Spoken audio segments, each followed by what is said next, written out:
going to be live. Alright, so today we are out by some random, not currently connected train station in the middle of nowhere.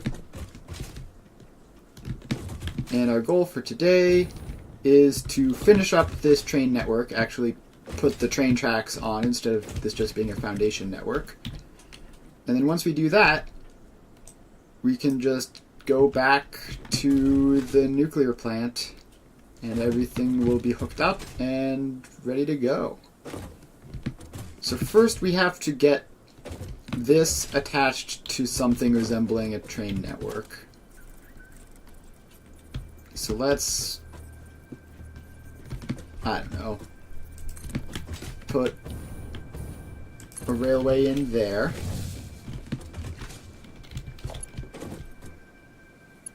And let's see, how do we do this? We do something like that. And then something like that. Wait, please, just work. Alright, so we have that. So now they'll go in and out in whichever way they need to. And then we'll just have to connect this line up to the giant loop, and then we'll be done. So then, what we need to do now is just get out above the ocean, and then slope back down to the level of the nuclear plant, and return. And I believe we have a stop for everything on this. I'm not entirely sure about that, but I believe it is true. Alright, so we need to go 1 meter ramps, and we do need this to be 1 meter ramps the entire way, because I believe this is the side that it goes up. I'm sort of working around backwards through this whole thing.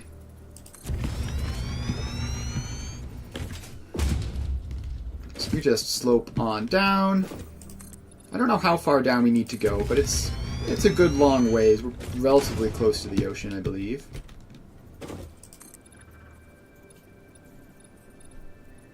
And I really wish that the ramp was more cooperative than it is. See, it really wants to, like, zoop off to the side.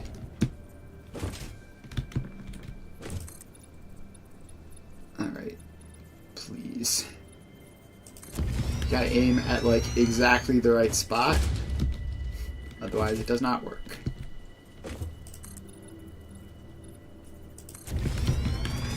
Alright. We are definitely losing height, which is good. I don't know how much we need to lose, but it looks like we have plenty of space and like just a completely clear shot over the ocean. So we don't need to be ramping down this what's the word that I'm looking for? Proactively. Like we can just get over there and then ramp up once we're over there. So I'm just going to go another 10 meters down. And now I think we turn and go across.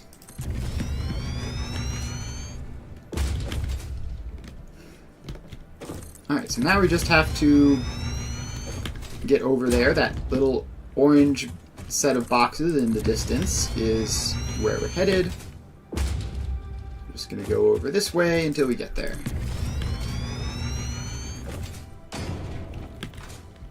Passing by a radar tower that I placed over here.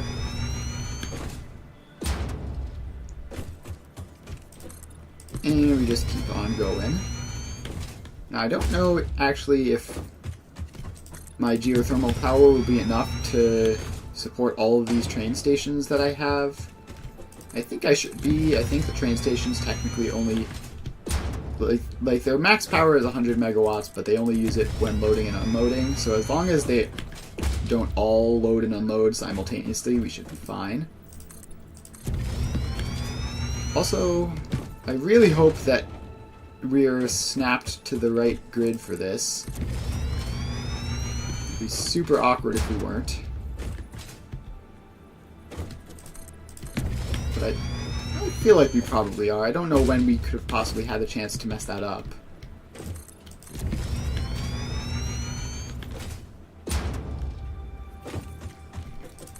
And if we did mess it up somehow, well then I'm sure we can fix it.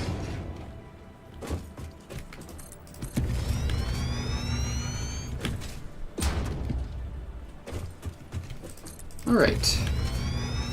Heading over some nice palm tree-like terrain. Sort of reminds me of the Lorax. Although I don't think they're going to be nearly as capable of stopping me from interfering with the trees here as the Lorax was. Actually, I wonder if that's an intentional reference. It might be, honestly. Alright, now we are quite close. And we're clearly still too high up, so let's swap back to ramps.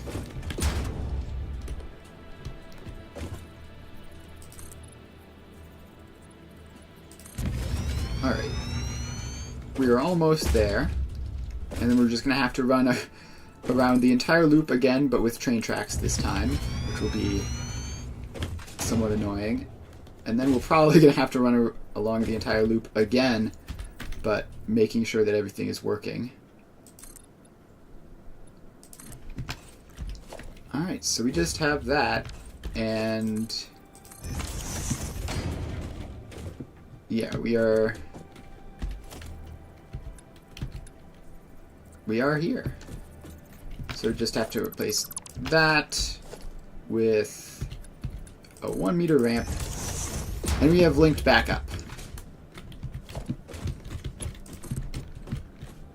Alright, so now we need to get all of this stuff lined up, which is going to be much easier said than done. So I think the best way of doing it is to take this one and looping it over, give it as much space as it needs. Put that up there. And then take something like that and hook that in. Oh, also the train signals. It has been ages since I've done train signals. I hope I can get it right. Alright, so now we have the foundations up. We will run along putting the railway in.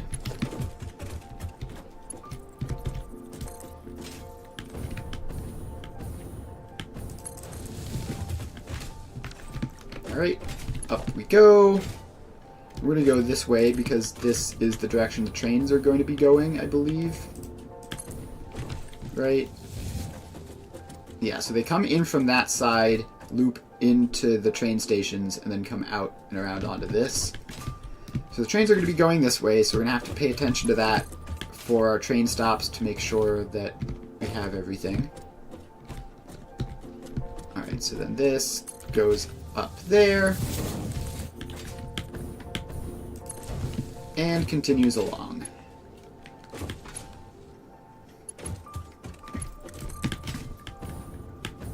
And we just keep on going. It's a little bit quicker running rails than it is running foundations. Not much, though.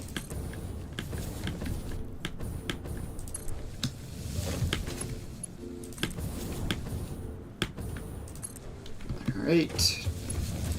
Just keep on building the rails ahead of me.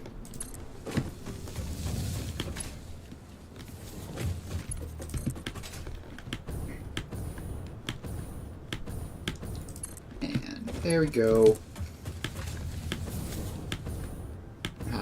It's been a while since I built massive continent-spanning railways. I've done this once before. not on stream though. And it took a lot of time, and also a lot more time fixing mistakes, like in that one the ramps were too steep at first, and similar stuff like that.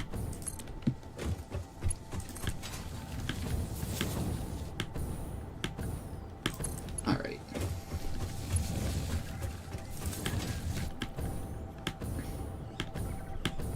So there we go, another one.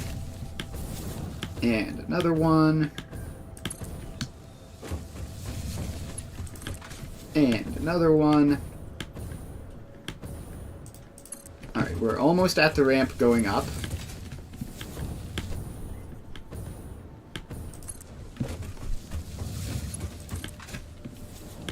Alright, and in fact we are close enough to the ramp going up that I want to cut that particular railway short so that we have some space to make the curve.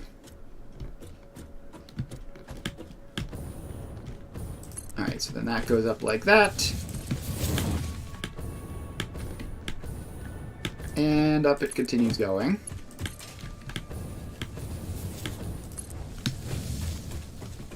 So now we just have to drag this up. And I don't know if this is the longest part of the journey. It definitely feels like it's going to be the longest straight shot in the entire journey. Aside from maybe the other side.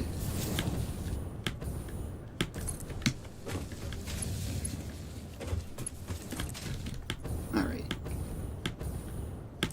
And there we go, another one.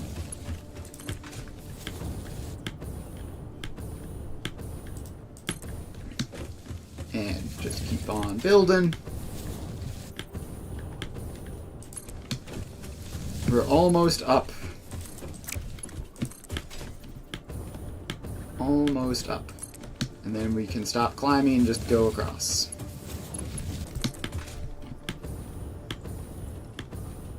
Alright, now we are far enough up that we make the curve. Like that. Alright, now we get to follow the weird little zigzag through this terrain. So this curves around this way, like so, and then hooks onto that, which means that theoretically this train station should be connected, right? It says no power. But it is definitely connected via train tracks, so did I just not hook the entire thing up to power? Maybe?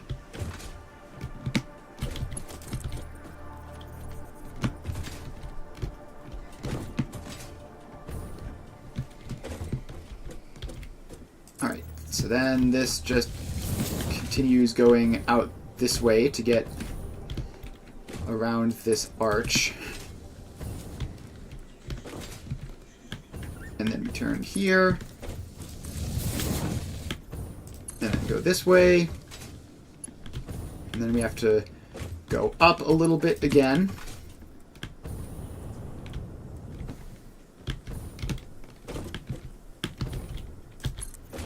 Wait, no. I placed that off center. I don't want that to be off center.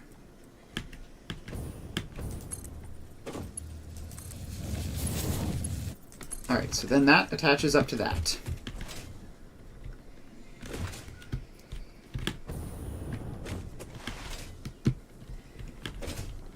So now this is hooked up. And everything looks normal there. So now we continue up.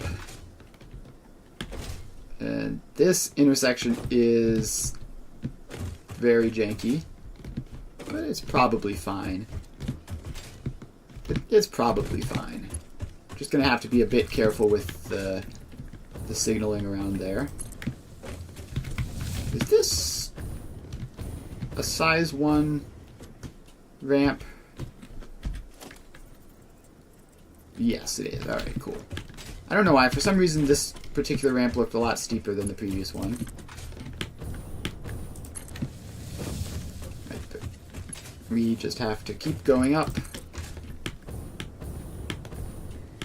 And I believe at this point we're basically at the top.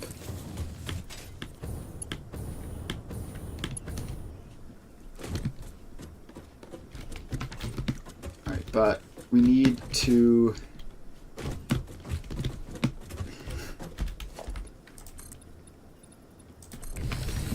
like loop around so that we can get lined up because this curve is too sharp.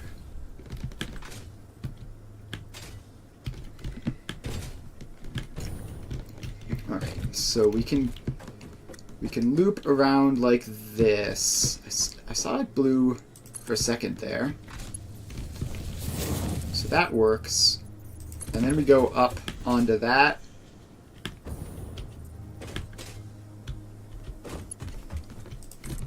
And then we just connect that into there.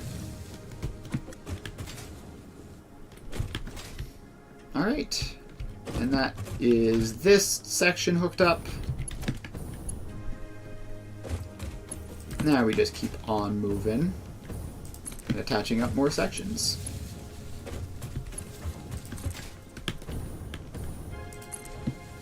So this is just a random place that I thought was going to be a platform because I thought the quartz was here, but it wasn't.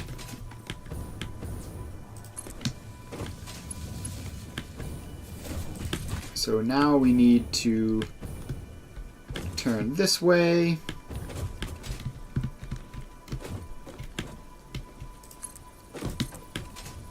And then we need to turn this way.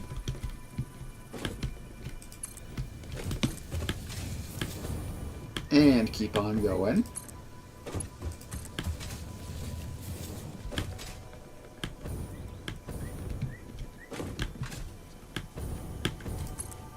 Alright. Now we're here. This is the uranium and coal supplies, I believe. Uranium there, coal there, yep. Alright, and the coal supply isn't hooked up. Also, is this aligned correctly? So you go in there and out there and out. Yes. Alright, cool. So we need to hook up this. So that's easy enough. Start with that. Coming out to there. And then into there. And then we just need the other side, which I guess we need it to be a little bit further back that way. Oh, right, we actually need to, well, we don't need to, but we need to loop around the back. We need to loop around the back so we have access to that stuff. So we'll send that out and then back over a bit.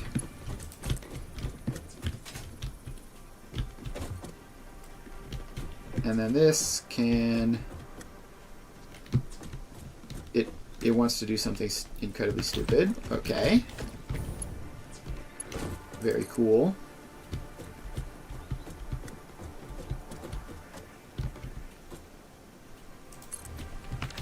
Alright, so then we have that looping out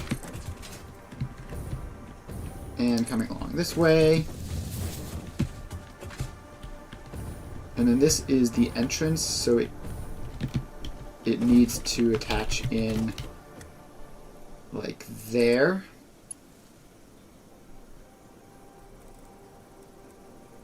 It also needs to not be too long.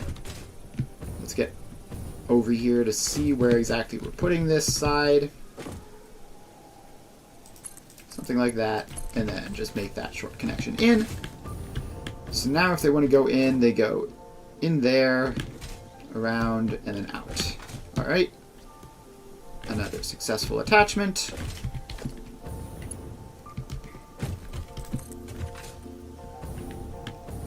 And now we just have to take this all the way down and over to the other side of the plant. So I'm surprised that that placement actually worked. And then we're going to have to run back through here another time to get the signals all set up.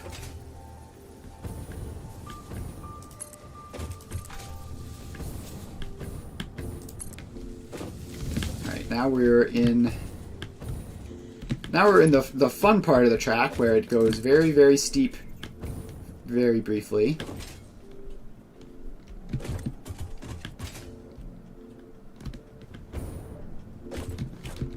Which can't quite handle.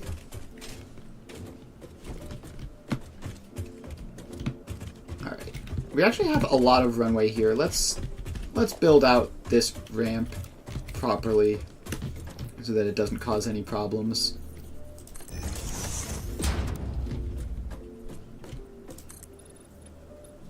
So yeah, if we just build this out with 1 meter ramps,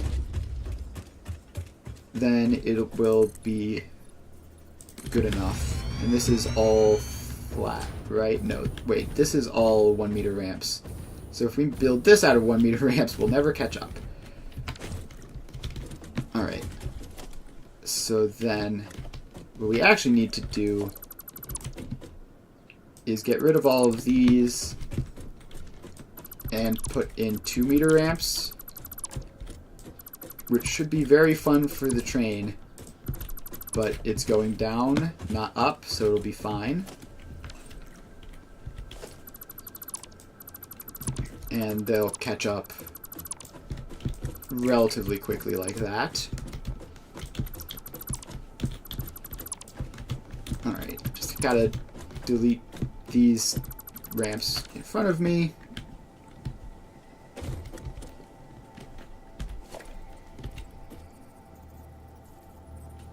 Alright, wait, hang on.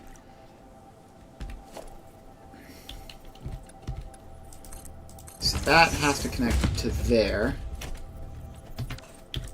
And then that 4 meter ramp goes away. And we replace it with a line of 2 meter ramps, which will be much longer, but should catch up eventually. And we have a lot of space to do the catching up here.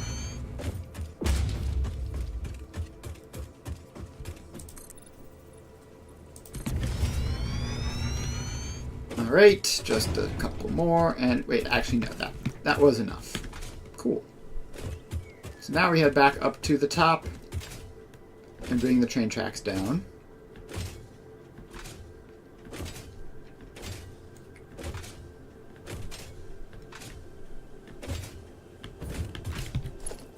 Alright. Railway, down you go.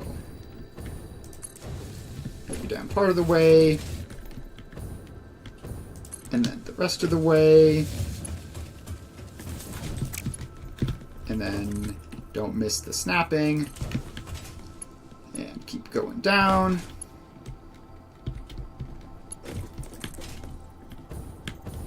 And then we even out to the 1 meter ramps here.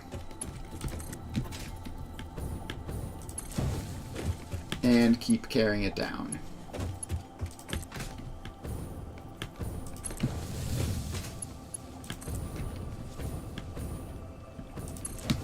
Alright. Making good progress.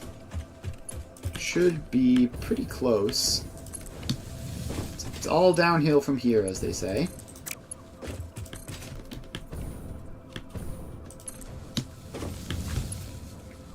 Alright, so yeah, now we just have to make this turn.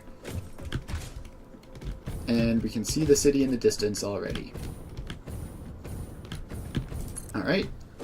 Turn made. And keep on going.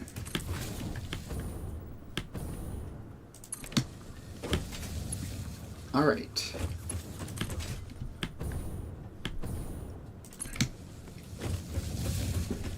not too long until this gigantic train track will be finished. And if you think this is bad, imagine having to run all of these as belts individually.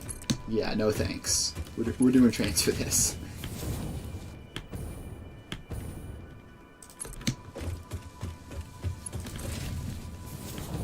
Alright, almost at the level portion.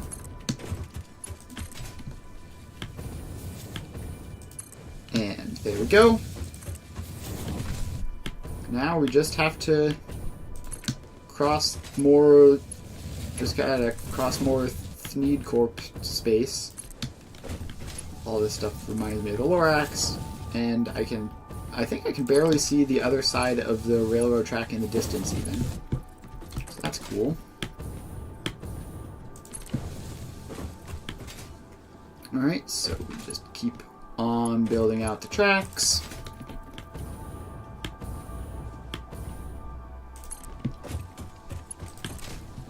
And probably just a couple more sections. Just a couple more sections and we'll be done.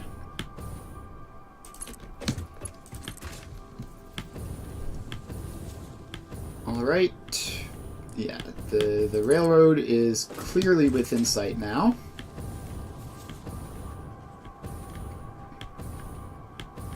Yeah. So then hopefully this will be the second to last section, I think. And connected. Yeah, it is a very steep hill. So this side is the return side, so the hill can be relatively steep. The trains can deal with 1 meter slopes, which is what I've been using. So it should be fine. Alright, now we need to check to see if I check the timetable, yeah, all of these are showing up as sources, which means that I believe it's all set up. Alright, so the next step is to run around placing all of the train signals. So, transport. So we can replace the... How do you bind to hotbar? Is it hover plus 0 to 9? 5? So we can replace some of the things that we don't need anymore with the signals.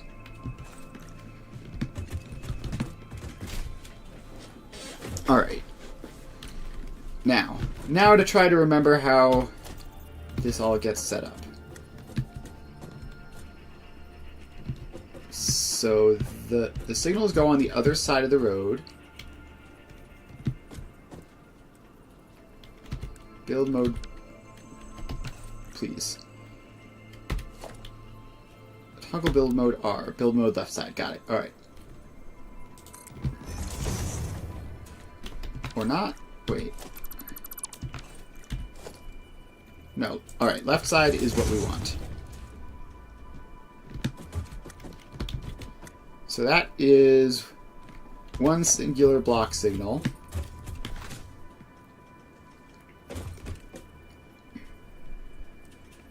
Now, I believe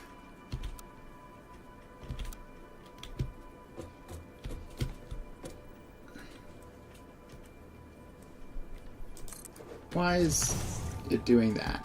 I don't want it to be that way. I want it to be... It has a strange idea of where the forward direction is. So place blocks going into each of the train stations, which for some reason is not cooperating with facing the side I want it to face.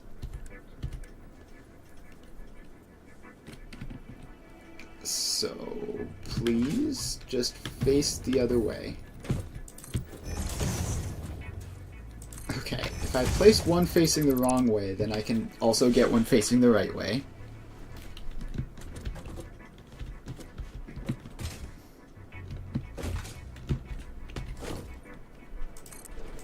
So we just have to do that. For some reason, the 1.1 update has changed exactly the way these things work since I last used them.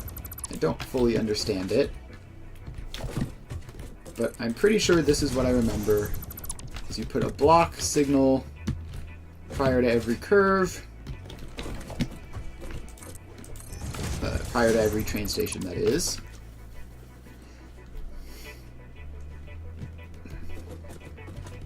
Alright, now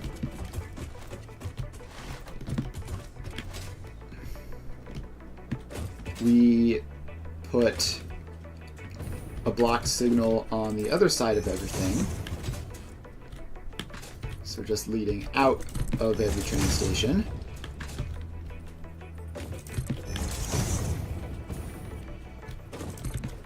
And currently everything is broken because I haven't set it up yet. So we're going to have to get to what I consider to be fully set up before we know if it works or not.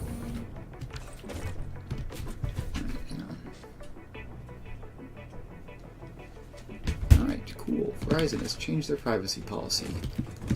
Do I care? Not really. What is this? Why are you yellow?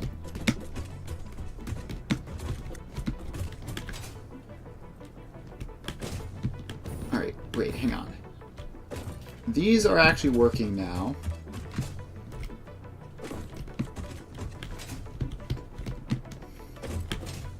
Oh, right. I think we have to...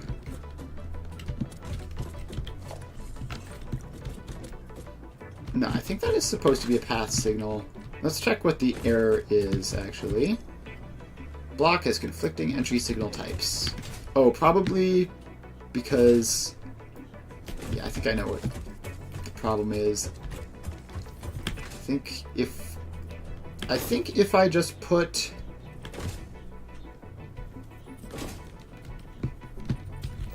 a block signal there and I don't know, there.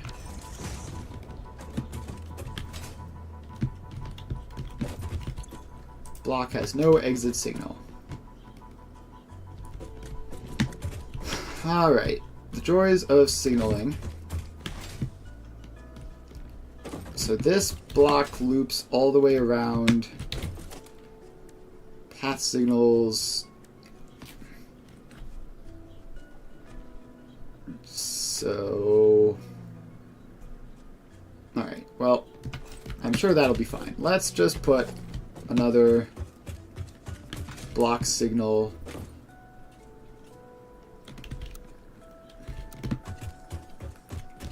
please facing the right way. Alright, so if we do that, then all of those are working, but this one is broken. Block has no exit signal. But theoretically, it should loop around and exit back here, right? Are these somehow not connected? It must be, because the train stations on this weren't powered either, so... There's some... Yeah, there's gonna be some weird flaw where the train tracks aren't quite hooked up. Somewhere along here. And hopefully the blocks will help me notice that. So we just gotta place one of these every so often. And it is somewhat beneficial for them to be a little bit spaced out, but not too spaced out. Please go on the right side. Thank you.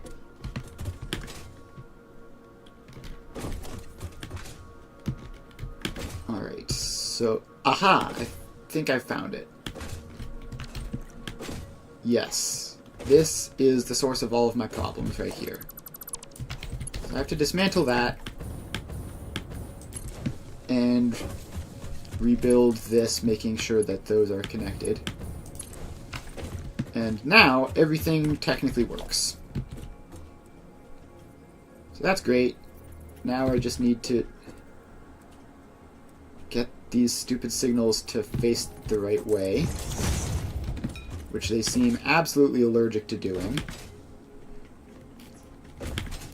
And just place one of these every so often. They do not need to be particularly close.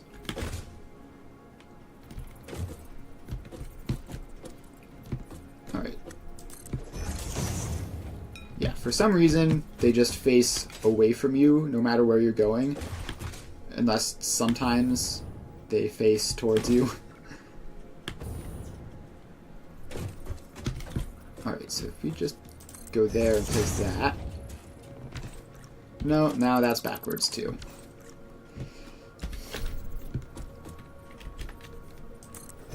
Alright, there we go. And now we run along until we find another one.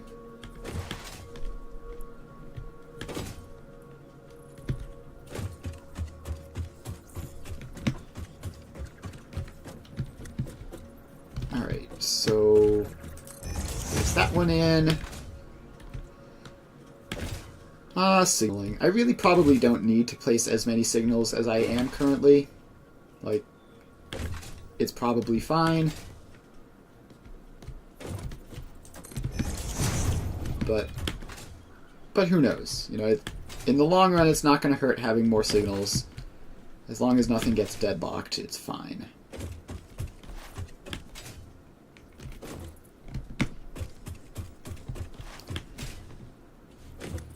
Alright, now, if I put signals on the ramp, that might cause problems,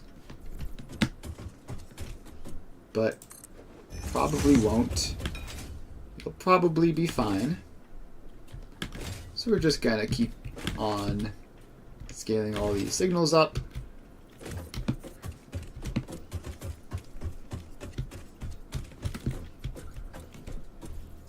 And it's really not cooperating with signal placement on the ramp, especially.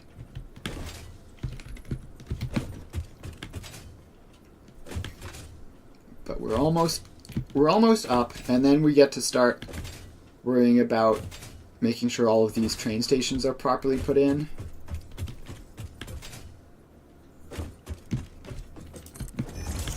Alright, so there goes another signal.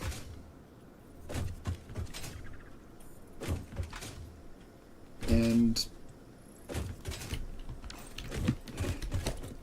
another one.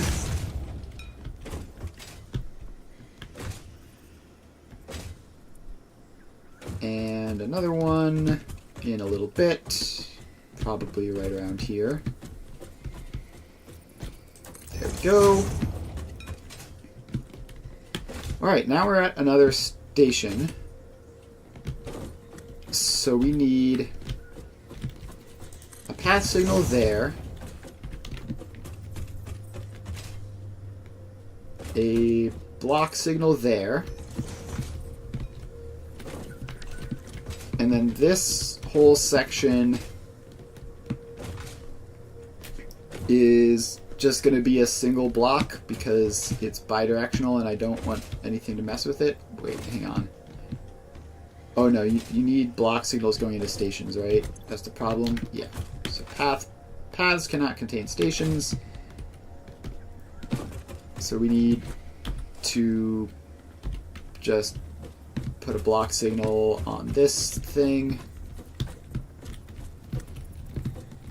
Where? Why won't it face the other way? There we go.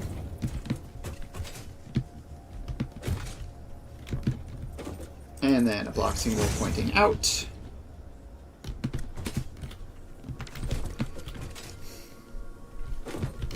And now what is the problem?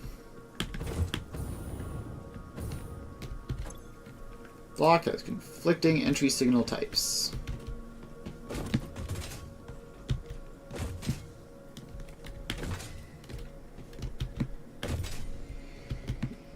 Well, why would that be? Oh, does this need, like, a bidirectional thing on it? No, not a path signal there, probably. If we just put a block signal in both of those locations.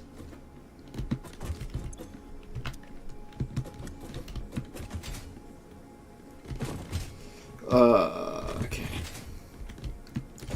Why are these yellow? Like, genuinely, why?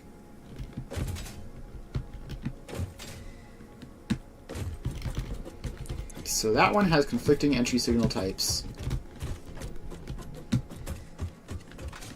Are these different somehow? That's a block signal. That's a block signal. So this whole thing is a block, and it outputs into that. What if I just take that out and put it back in? How about now? Alright, at least you're not yellow anymore. But you're still not happy. If I just take you out... If I take you out, then do all these annoying yellow ones work? That one is clear. That one is clear. That one is clear. And this one is clear. Oh, but if I do that, then we're only allowing one-way passage on this, which isn't good. Alright, let's just not have this whole bidirectional nonsense. It's way more trouble than it's worth. So they're coming in from that way and going out that way.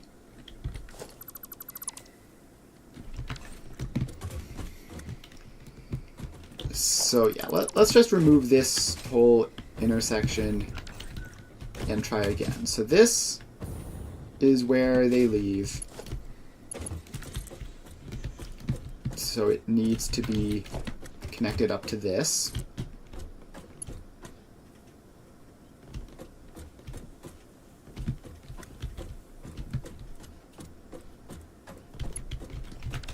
Alright, and let's get rid of that little section just to give us more room to maneuver it.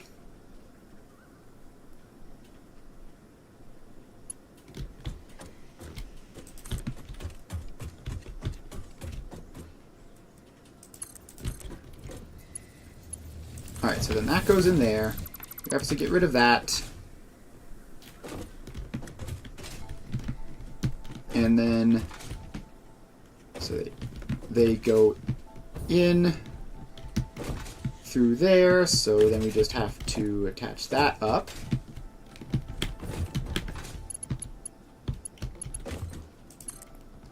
So then that comes out over this way.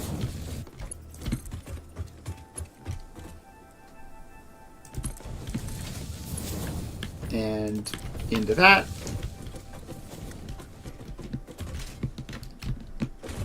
Alright, so then most of this should be working again, probably. Let's take that block signal out. Alright, so this path signal is unhappy because the block has conflicting entry signal types.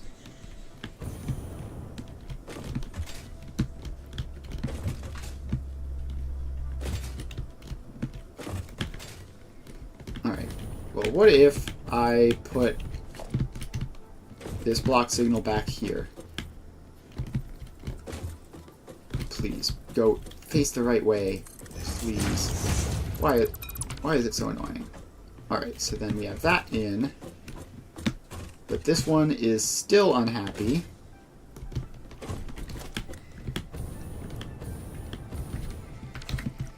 Why are you still unhappy?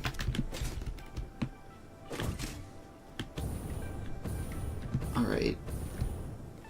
Ah, got it. So this needs a path signal. And now everything works. Cool. Except for potentially these are broken because it's impossible to tell because their graphics are glitched. But they are clear and clear. Alright. So that is everything functional. Oh boy, I do love complicated intersections where I don't really understand what I'm doing.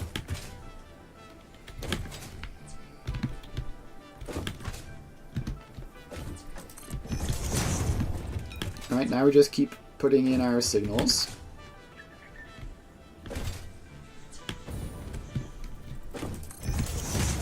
So just keep putting in the signals. And now we hit another fun part. So we have a block before it and a block after it.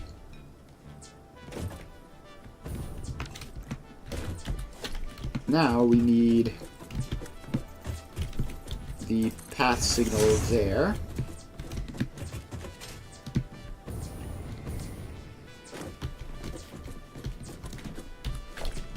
And so this needs a block signal, which is upset because it has no exit signal. Well, have you considered being your own exit signal? Alright, so now that one is happy because this is the exit signal. And this one is unhappy because the block has conflicting entry types.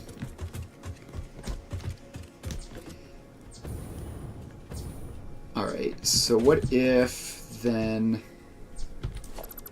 Yeah, maybe this has to be a path signal.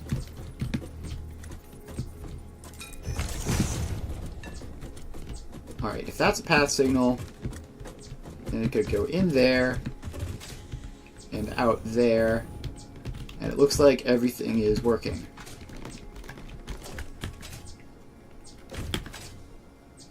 Alright, that is another complicated thing done. Now I need to get more signals onto this. So up we go.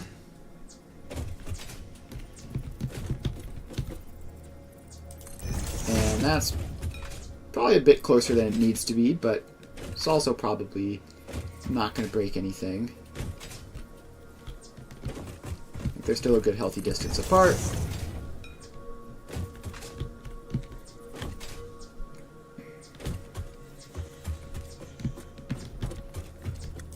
Alright, and that one. And now we have this. So we need a path signal and a block signal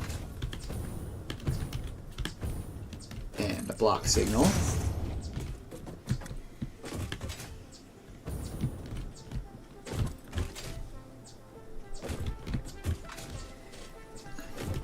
And then this gets a block signal there. Why are you also unhappy? Conflicting entry signal types. So do I need to put a block? What is the problem there, actually? Also, that block signal needs to not be millimeters away from the path signal. That's going to cause chaos. So we have this.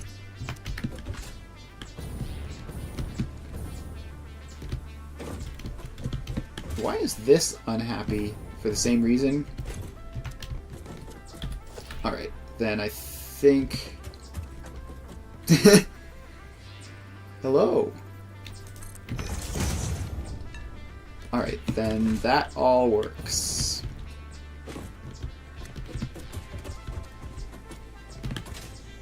It's a bit sketchy in terms of this block. If I take that out, does it still work? Yes.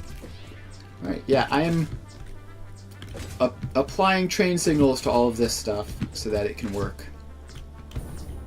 Also, are these filled? Yeah, so these are all set to load, so that's correct.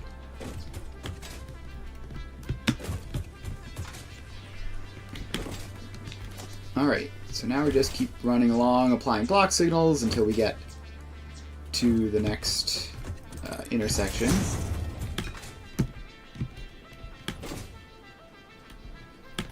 So we just keep going along.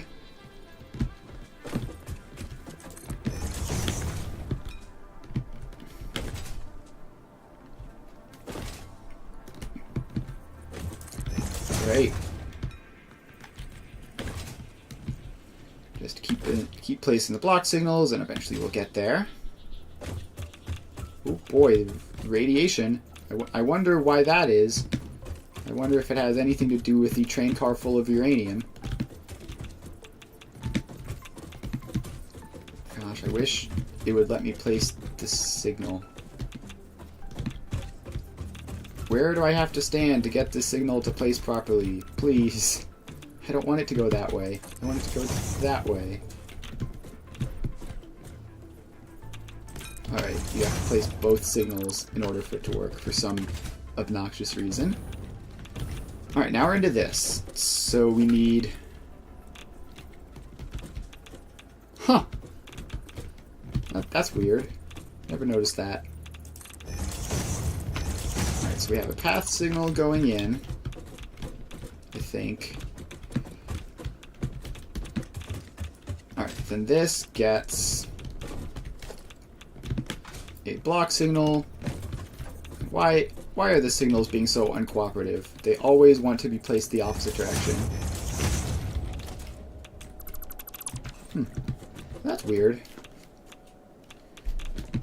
I wonder what would cause that. Computers just do that sometimes, though. So, yeah. Alright, then I think this is supposed to have to be a path signal there. Or, let's see if I remove that.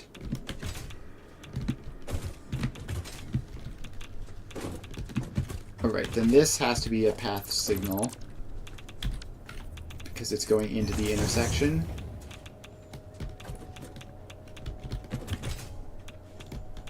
And then maybe this also needs to be a path signal for some bizarre reason. My strategy for signaling is basically just place down a bunch of signals until it works.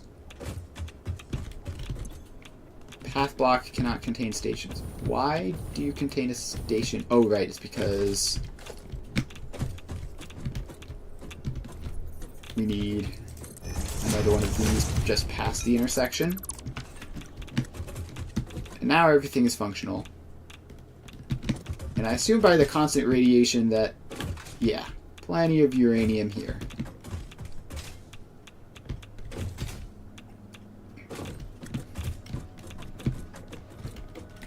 Alright, now this is getting kind of cramped, but this needs to be... So this needs to be a path signal for the next one. And then this gets a block signal. And then a block signal facing the other way.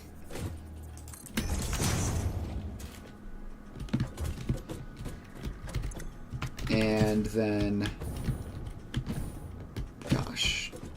Wait, no, this has to be a path signal.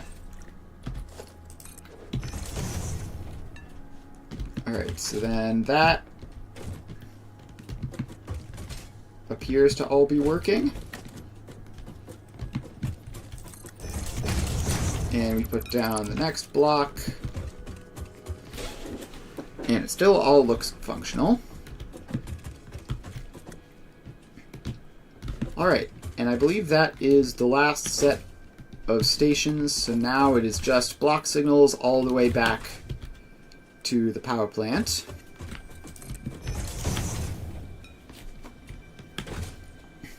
So now we can just go and run those over.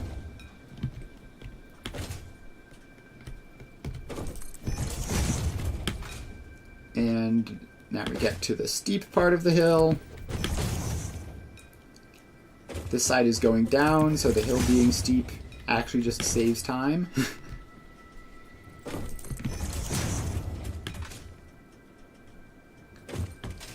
Alright, I don't want to put any signals on the steep part because it might just go out of control if it tries to stop on the hill. So instead we're just going to wait till the non-steep part again.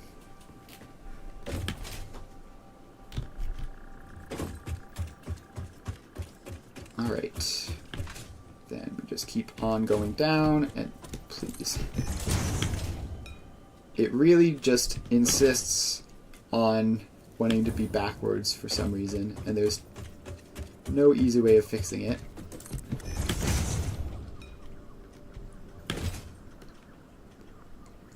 Alright, but now we go around this corner.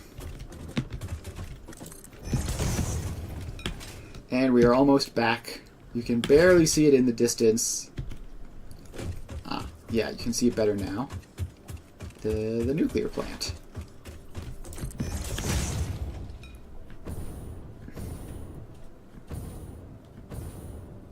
Alright. We don't need to place them that close together. There's not going to be that many trains on this route anyway.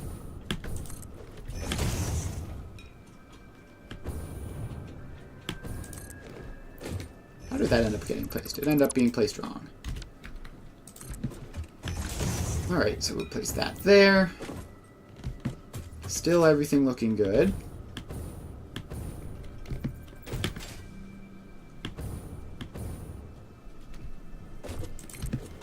And we keep on placing them.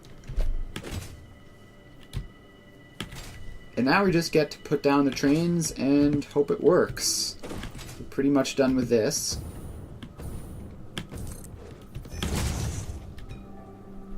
So just a couple more block signals.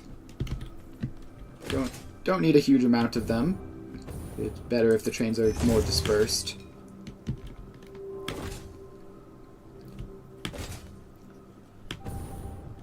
Alright. Almost there. We're about to turn in.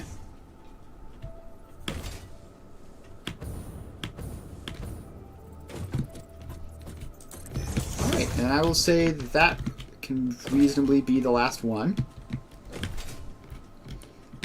So now we just have to set all of these stops to unload.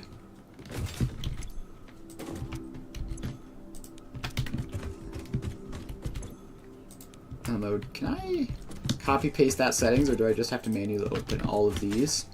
I think I have to manually open them.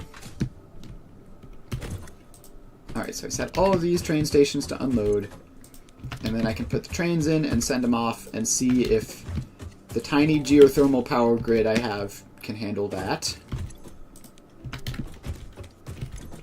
If not, we can like set up a tiny fuel power grid here as well, but hopefully I don't have to.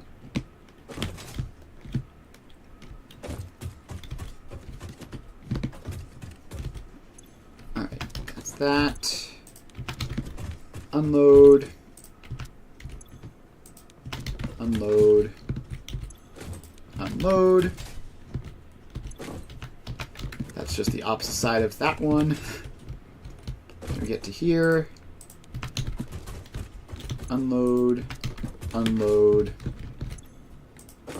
Unload. And then over to this one. Unload. Unload. And unload. Alright.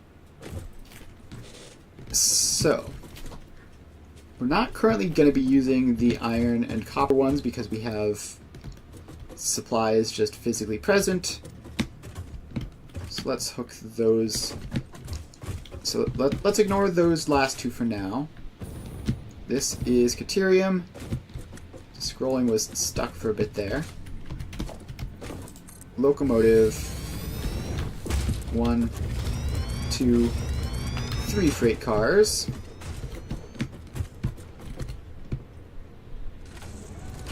back this up a little bit so we know it can get into the station. And edit timetable. What is this? This is Caterium. Alright, so we add Caterium supplier, Caterium source.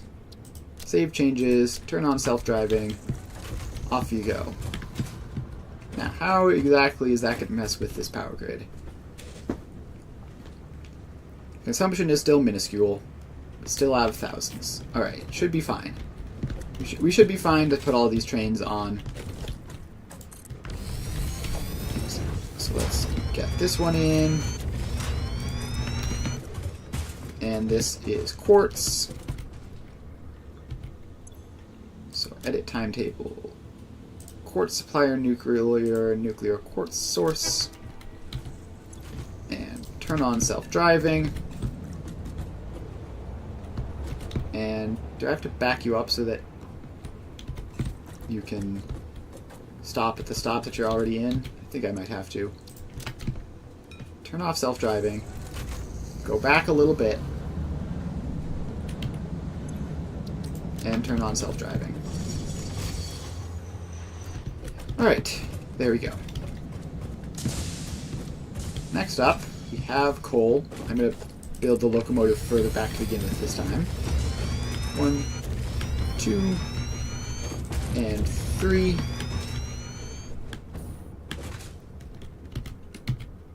And edit timetable. Coal supplier, coal supplier. Turn on self-driving, and off you go. And finally, the fun one, uranium. 1 car, 2 cars, 3 cars,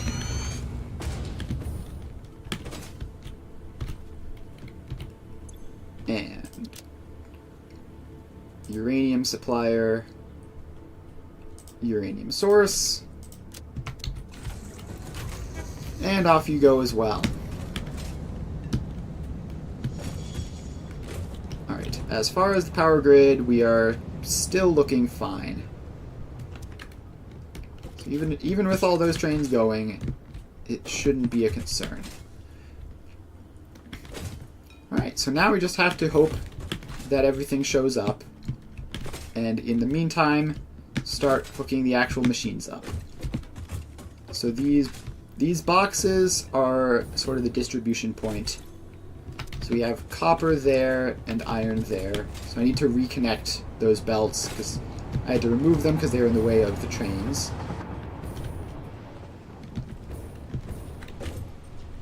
Alright, so this goes up to like there, I guess. I can swap to hover pack now that I am back in civilization.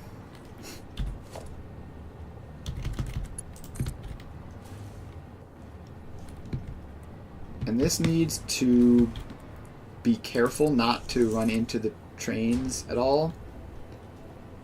So let's just zigzag up and over like that to get the spacing just right.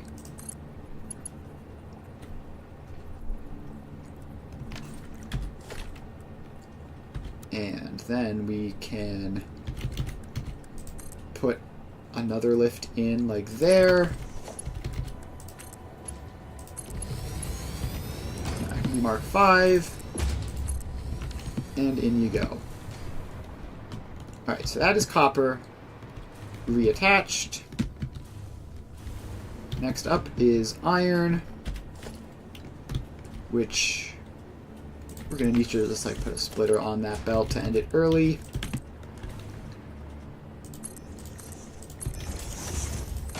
And then bring that a little bit over and up.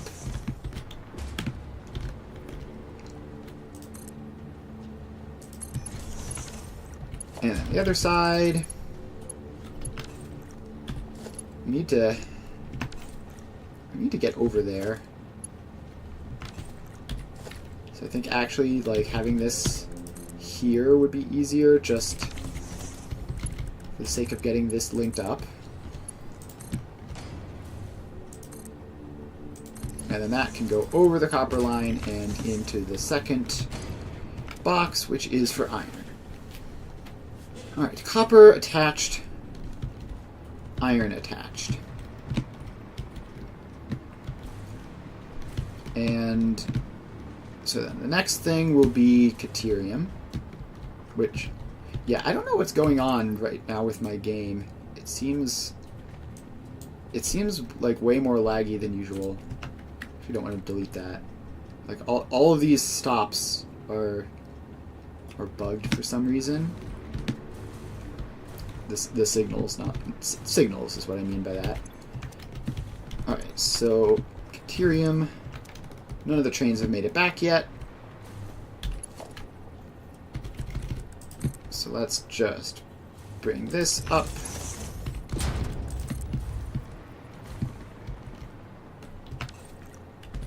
And over. So just like the previous ones, we can have a conveyor lift there to attach them into. Actually, this one already exists, but whatever. So then that goes over there to get over the train tracks and into another box. Next up, we have quartz.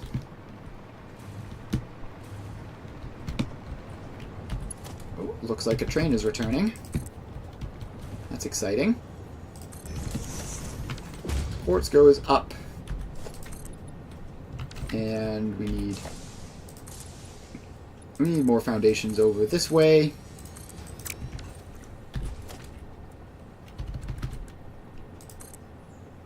So that can go like that. And then that attaches in. Alright, looks like our Caterium supply is here. Also, this needs to not be facing quite that exact way. It needs to be facing in like that.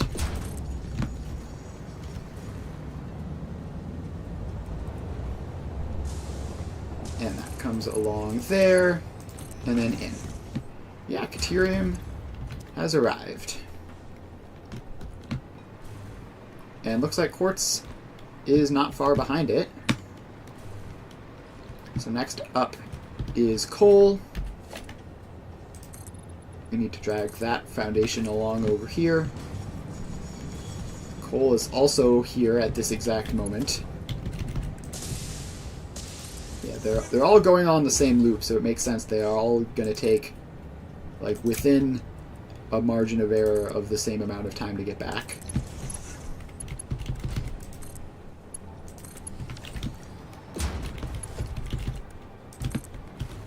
Alright, so then this comes along here.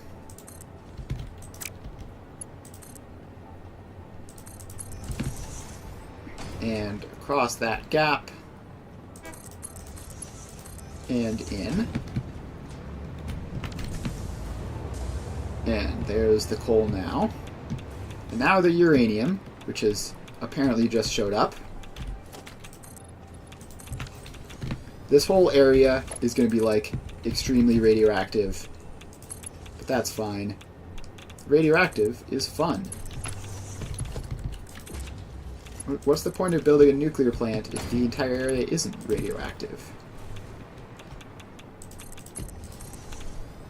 Alright, so we just need to squeeze that by the coal there. And into that box. And there goes the funny green ore right now. Alright, we have all of the resources. We have all the resources, and now we just need to connect them all up. Oh, and we also need water. So let's get an industrial fluid buffer for that. And put it here next to all of those things. And for this section of the thing, we don't need all that much water. For now, we're just going to go with a single pipe of water. And that shouldn't that should be enough because uranium is at... We have 300 uranium, and we have 25 per batch. So 54 water... It'll be approximately enough, basically. One Mark II pipe. 120, 240, 360, 480, and 600. Alright, why is that Mark I power poles? We can do better. So we power all of these up.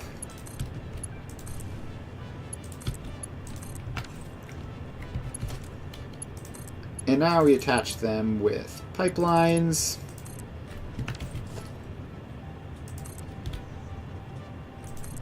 So that attaches those two together.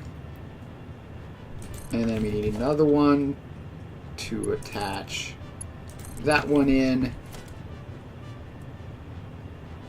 And then finally we have this one, which can come up here.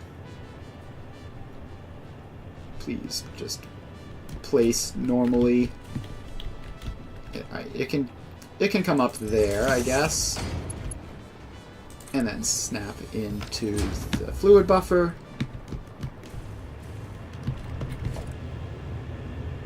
And we're going to need a pipeline pump so that the water can make it up there safely. And a single Mark II pipeline pump ought to do it for that. Alright. Looking good.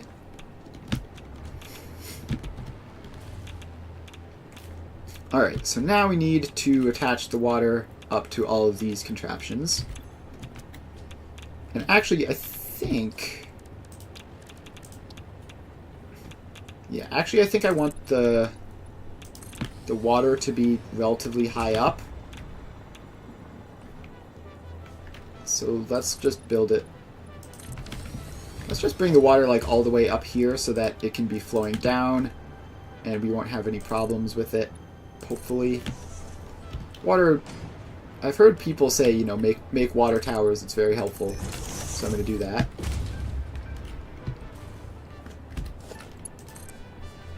Alright. Just have to bring power up here so I can fly up and down.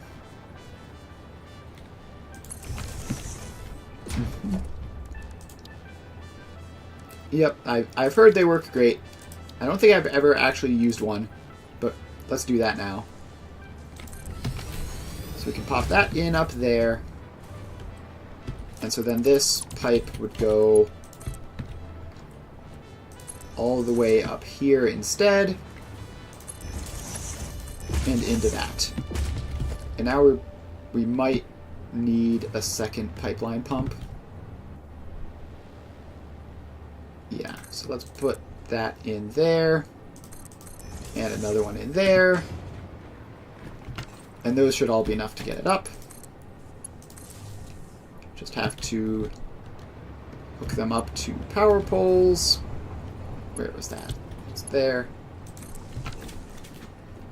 Alright, so we are gonna give it a minute to fill up a little bit. Doesn't have to fill up a huge amount, but I want there to actually be like a supply of water up in this thing. And as we expand this vertically, we might need to move like the fluid buffers up even more to compensate, but hopefully will be pretty easy to do. So we don't need that one anymore on ground level.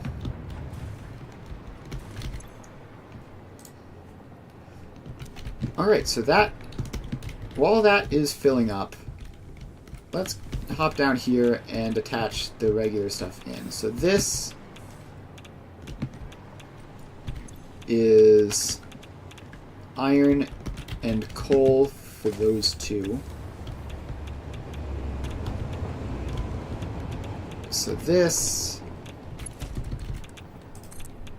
belt comes up there, and actually iron is going to need to be split. Just a regular splitter should be fine.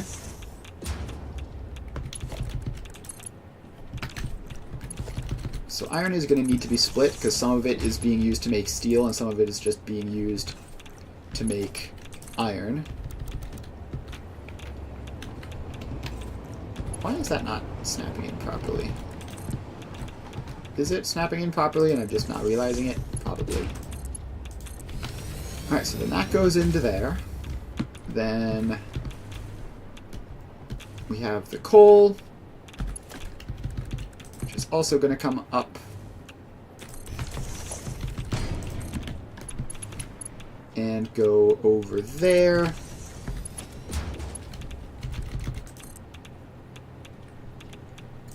And into that.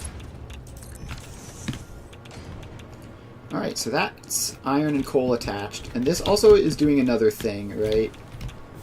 Because I had extra space in the blueprint, so we also need to bring quartz into this into the third input. And then... oh, these probably need to be attached in. Yeah, that's probably necessary.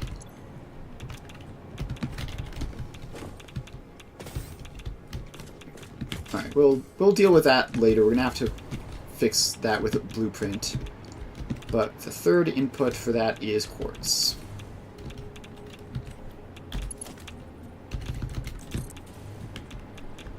Alright, so then this goes up. Not quite as high, I think. And loops around the bottom.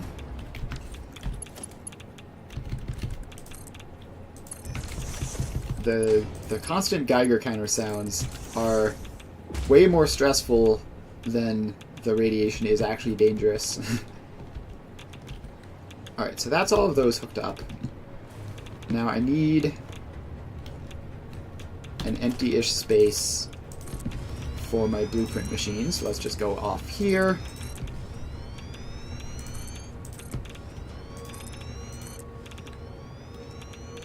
And hopefully that platform is big enough. It is not. Let's make it a little wider. Blueprint Designer Mark II. Configure the Blueprint Designer by loading steel and quartz.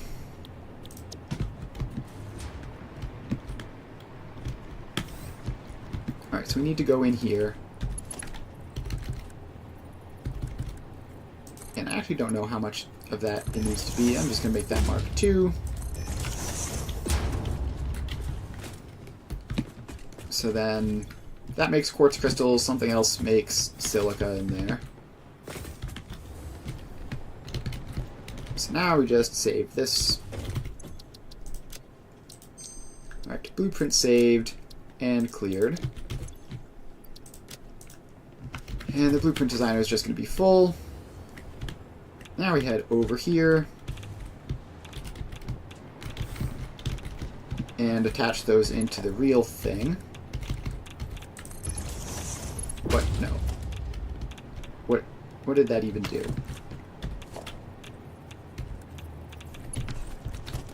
Alright, something strange has happened.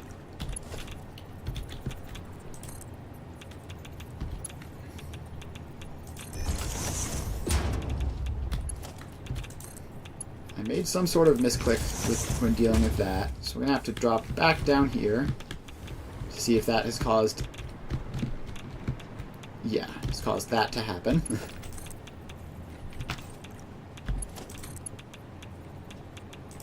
Alright, so then that just hooks back up, and done. So now, if we attach that to a power pole, which let's make that a Mark III,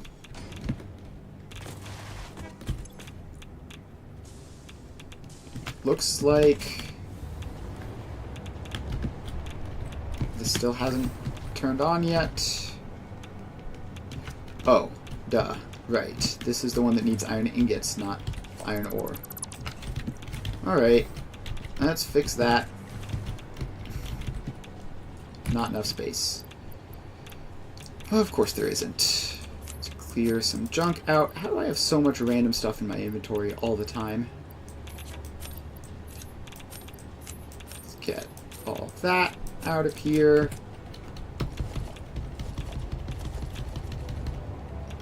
And oh gosh, it's Mark 1 belt, so it's going to take forever for it to all trickle through. Oh, and it's also going to mess up. It's also going to mess up the upper floors as well. All right, let's just take that belt out and replace it, and then fly up to the roof and take all the rest off.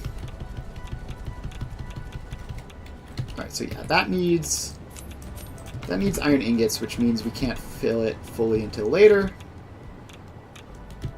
It does seem to be taking coal in, though, for some reason.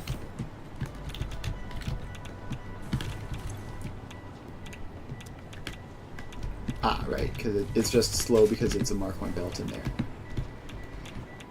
Alright, so then the next thing we need to do is we need to get the supply of iron ingots so that we can actually use it. So this is copper and caterium. So which input is which?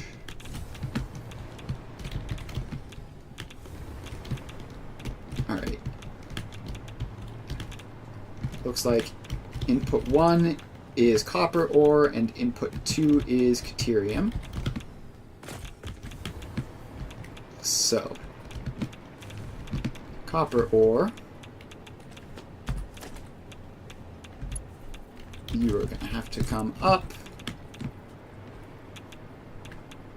out of that mess. This actually isn't needed in there because that has to be iron ingots anyway. The wrong hotbar. Alright, we need to leave room for the other inputs, so let's have this be relatively low.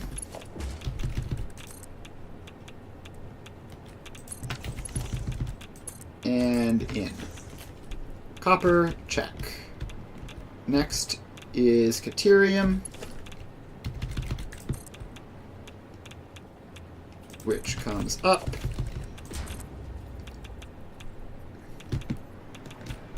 And then over there.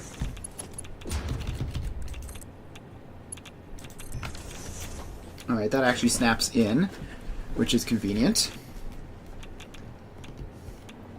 Alright, then in order for that to be working, we're going to need water.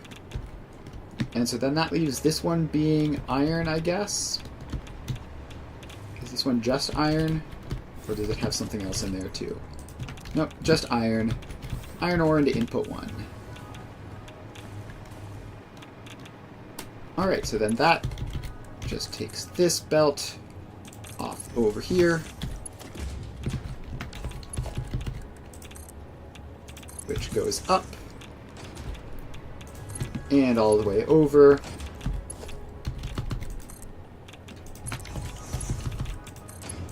And in. Alright, so now what we need to do is we're going to need to upgrade those output belts for this. But we need to bring the water in. So let's go up to our water tower, which is a very fancy way of saying it's a storage container or whatever on top of a giant pole. And then we bring it down.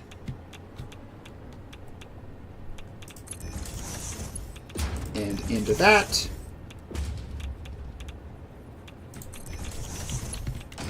And then across.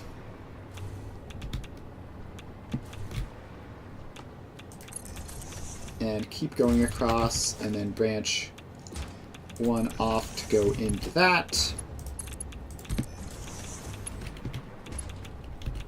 And then this just keeps going across, and then dips down into that. Alright, so that should be water supplied to everything. We have iron. Alright, we need to hook some of these up. Some of these I didn't hook up to power yet, so let's get that in.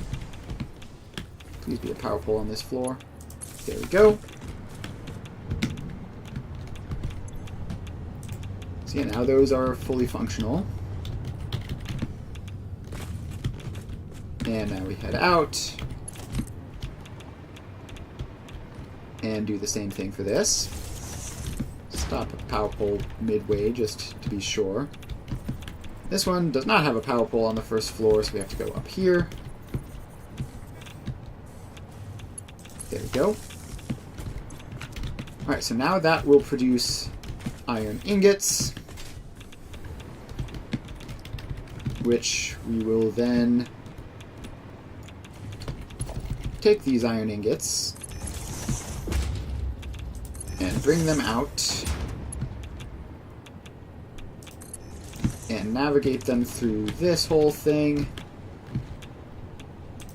Bit of a mess, but we're almost there.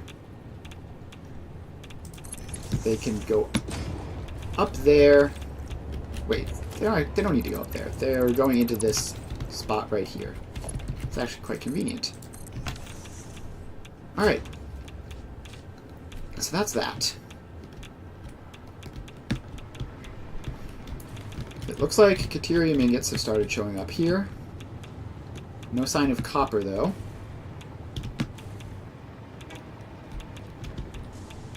There's an iron ingot.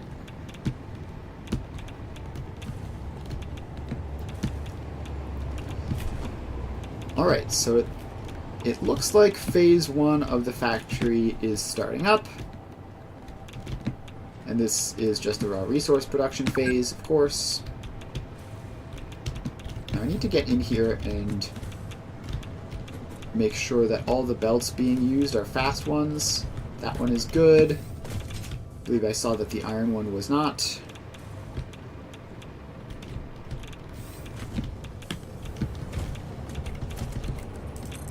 Go, Mark 5 in and Mark 5 out. Not going to matter for individual floors, but will matter for the thing as a whole.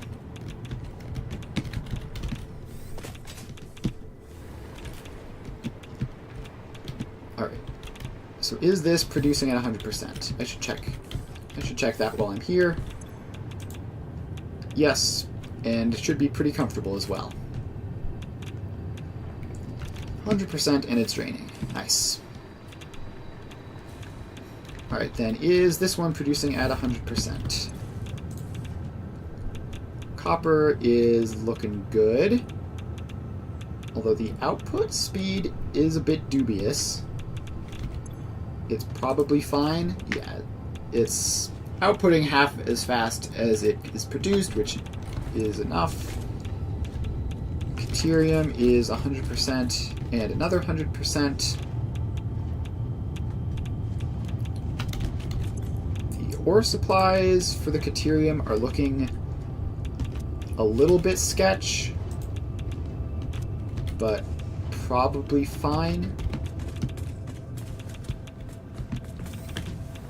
Alright, and then we just have to head over to this one, which the steel might not be operating at 100% yet. No, it is. Alright, cool. So that's going at 100%. The quartz is a respectable 0%. Alright, time to figure out what is wrong with quartz production.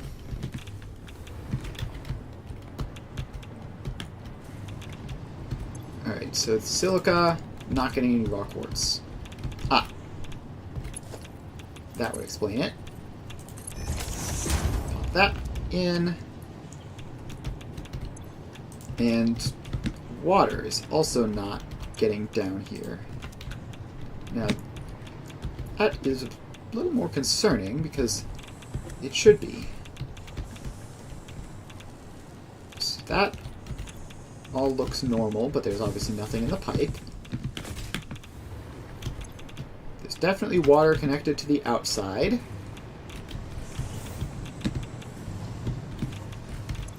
There's water in there.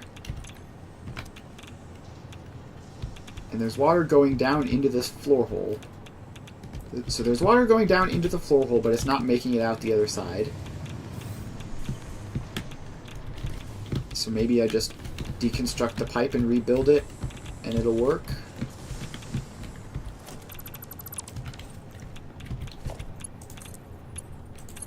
Alright. How about that? No, still nothing. How about I get rid of the floor hole and rebuild it? Yeah, I think I remember we were having problems with this when I was making the blueprint, so it's not actually that surprising that this isn't working. It is very annoying, though.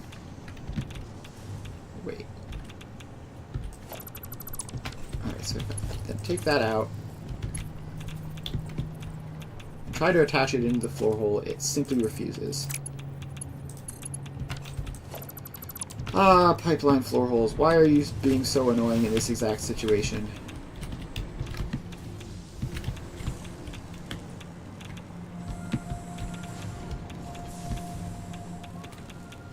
Alright. Let's try this again, shall we? Pipeline goes in. Pipeline goes in.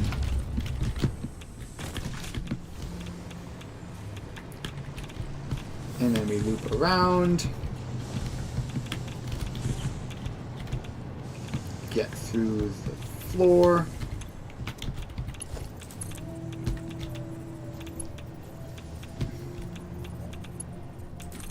What on earth?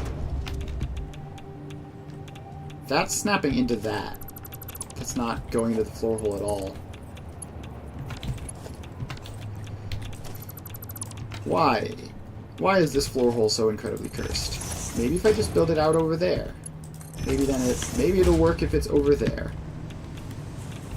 Don't see why it would, but I also don't see why it wouldn't.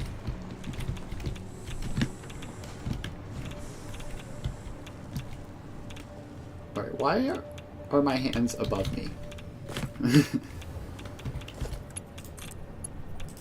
Alright. That looks promising. Yeah, I believe we've done it. Alright, I don't know what I did, but it worked. Which isn't great, because I need to fix this as a blueprint. And if I don't know what I did, then I can't fix it. But we're going to try anyway. So let's head over here to the steel and quartz blueprint. Load that up. And go in. So the first thing we need to do is put that belt in. The second thing we need to do is mess around with these floor holes. That goes like that. And then we come up here.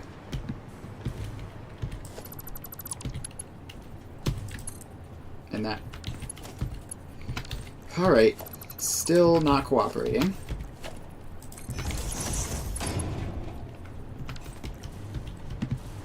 Alright, maybe I have to, like, remove both sides of the floor hole simultaneously. Alright, then that attaches up. But what if I... What if I set it to, like, another build mode? Like noodle. Maybe noodle build mode will cooperate for some reason.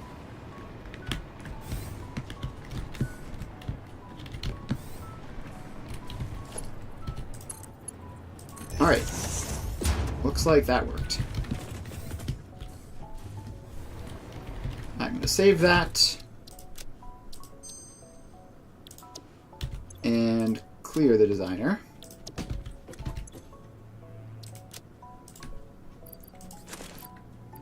And I need to get rid of more of this junk in my inventory.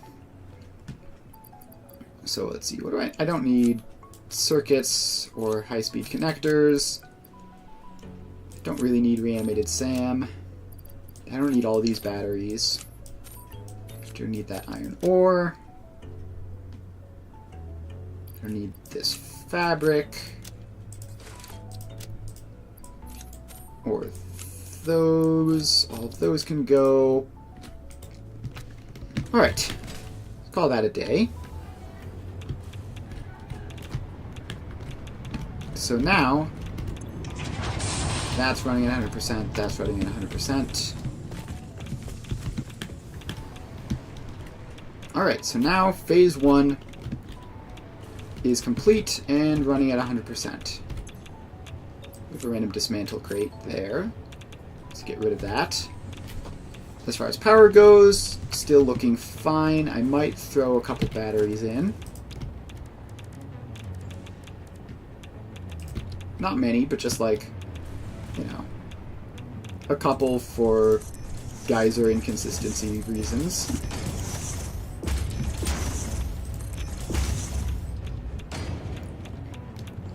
So yeah, that should be enough, just so that if geysers are being inconsistent and that's causing problems, this should even it out.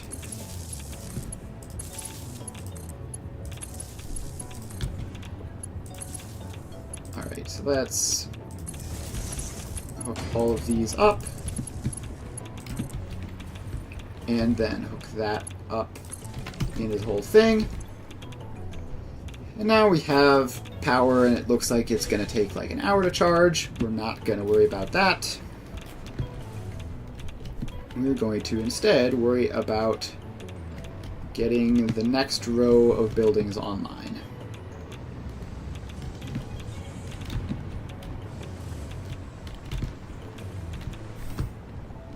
So this is 2 inputs, one of which is iron ingots, and the other of which is something else. What is this even making?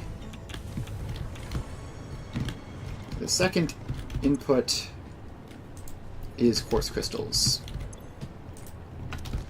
Alright, so input 1, iron ingots, input 2, quartz crystals. And I also need to upgrade those so that they are max speed. So let's just pop a splitter onto this ingots belt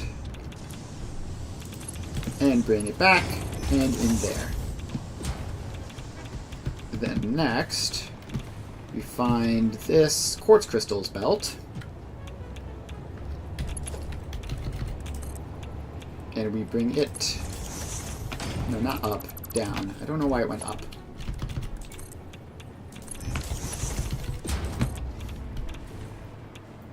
So it's going to go around the edge.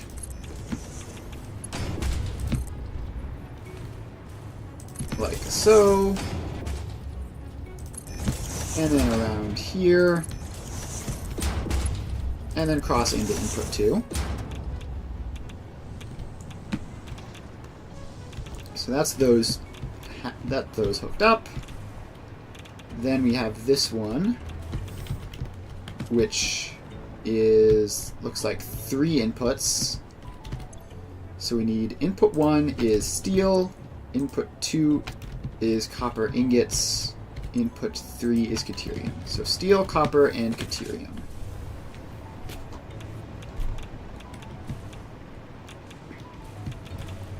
Alright, so the copper and caterium are there, of course. Then the steel is here. So we need this to get a bit of spacing outwards to get around the pipe.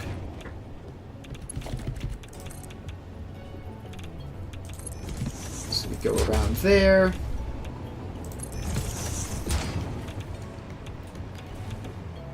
And around the back of this building.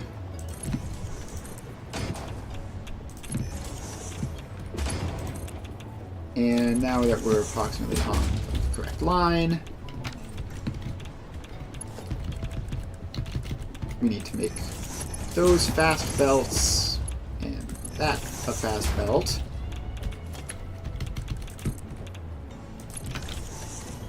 Alright, then we just bring that up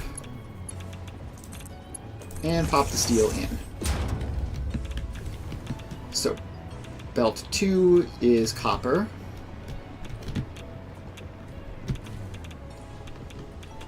So those belts are already set to be fast. Good. Paying attention. Alright, so then this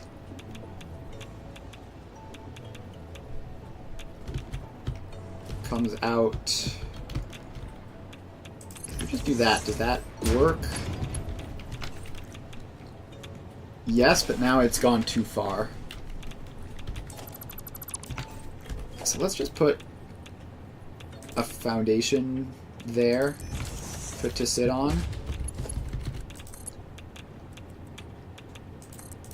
So if we do that, then we get copper.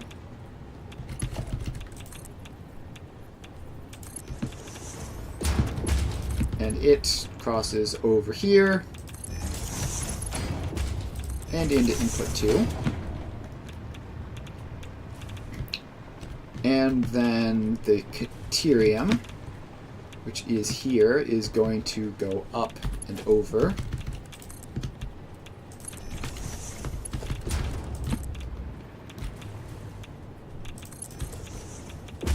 Alright, then that loops around.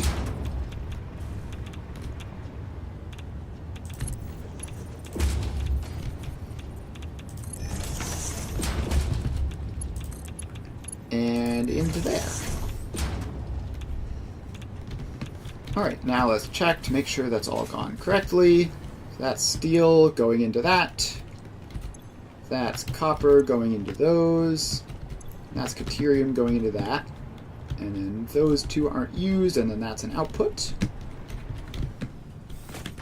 Alright, so that's that. And let's get all of them hooked up and then turn them on. So then this is what? It's just iron. Oh, this is making rotors. So yeah, we just put iron into there. Where is our iron ingots belt? It's right here. So we can split it off anywhere, but let's do it there. And then we bring this belt all the way over to here.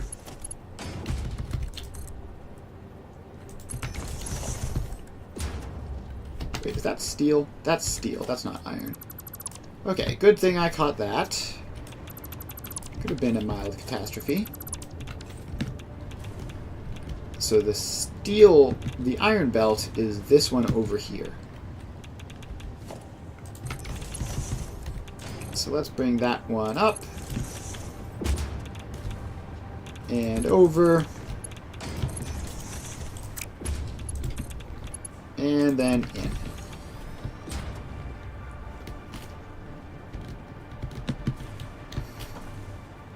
Alright, so that is that, and then finally we have this one, which is the uranium one.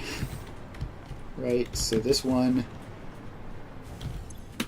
has input 1 is caterium, and we almost fell out of range of power. Let's bring another power pole out to here. So input 1 is caterium. Inputs 2, 3, and 4 are silica, sulfur, and quickwire. No, silica, sulfur, and uranium. Alright, so just gonna have to do that.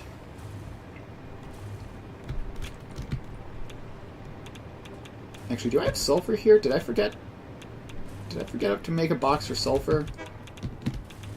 I did, didn't I? Pretty sure I made a train station for it, though. So let's expand that out. And do the other ones first, I guess. So, Deuterium ingots are the first one to go in. I brought those back here already, right? Yes. So, we pop a splitter onto this belt. And we bring them over here.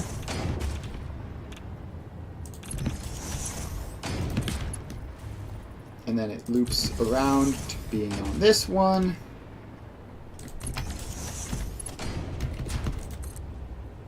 And I actually want this to be relatively high up just to give space for the rest of them. Alright, so then the next thing that we need is silica. Actually, the next thing we need to do is put in the sulfur train stop. So we have uranium, coal, quartz, nuclear, and then the unused copper and iron. So I'm going to head all the way over here. And hope that this gap is going to be enough to put a train stop in. It should be plenty. Might have to fiddle around with the exact positioning of the rails.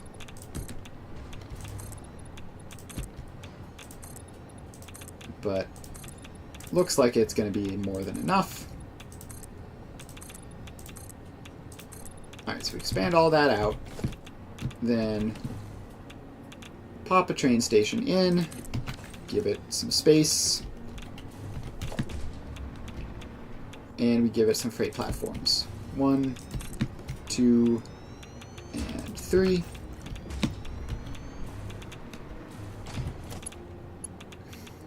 Alright, now we just hook that in. Put a block signal on it. Please face the correct way. Alright, so then we have that. And we just need to attach this up to the other side.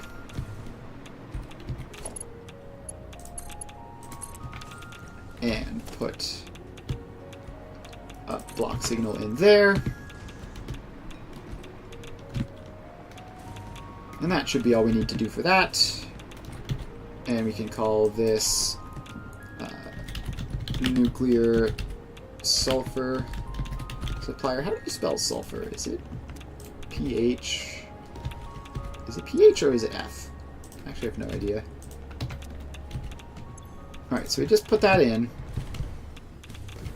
And we put the train in. Give it the freight cars. 1, 2, 3. And then we hit the timetable. So we have nuclear sulfur supplier, sulfur nuclear source. Save changes. Turn on self-driving. And off you go. So while it's collecting that, I need to get the supplies into a thing. So get them across the tracks.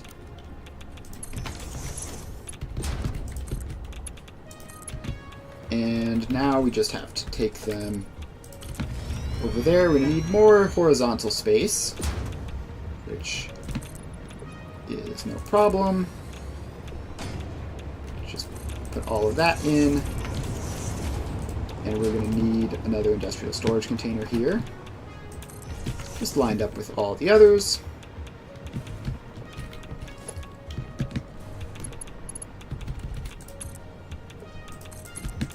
And then this just has to come back. And we're going to have to fiddle with the uranium line a little bit to avoid clipping, but that should be easy. Alright, so that that'll be sulfur whenever it decides to show up. For now, we just need to take that line out and put it in, but just give a bit more space in there, just like that. And we have to set that to unload as well. That's important.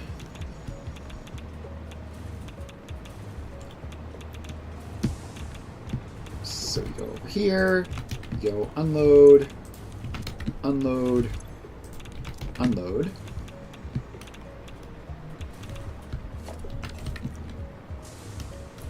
So now that train will return and provide sulfur. Alright, now that that's set up, we can go back to attaching, what was it next? Silica?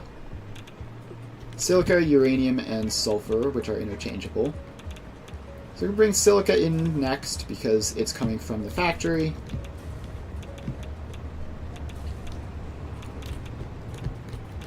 So I believe that's this one over here. So yeah, this goes up and comes around.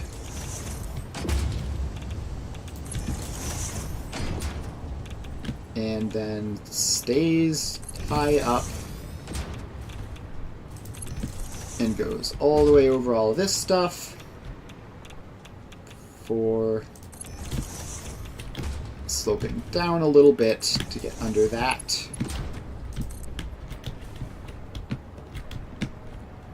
And then it gets to approximately where it's going.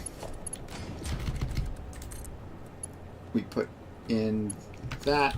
Get that wall mount out of there. It's making it impossible to get this to line up properly. That goes to around there, and then that goes in, and that's silica.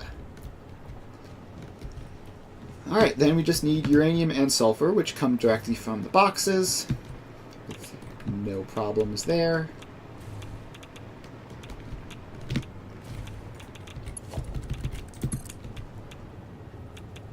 Alright, so then this can... Honestly, I'm not using the floor for anything. May as well run them along the floor.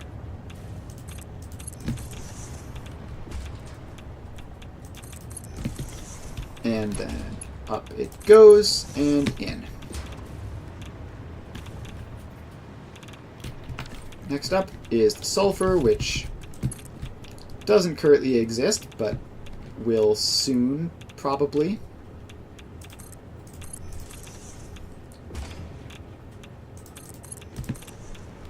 Alright, so we drag the sulfur line along. And we loop it around and in. Wait. This is some random thing. This isn't the right one. We've just dumped a bunch of uranium into this for no reason. Genius. Alright, so let's delete some of that stuff and grab the uranium out of this. And that should be all the uranium in this entire thing, right? Like, it shouldn't go down or anything. Alright. We have to take these actually along this way. So that goes there, that goes there. And then they juke across.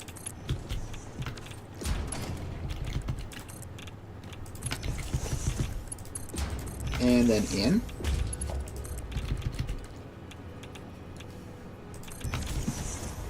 And then finally, the sulfur, which goes into that, and then in.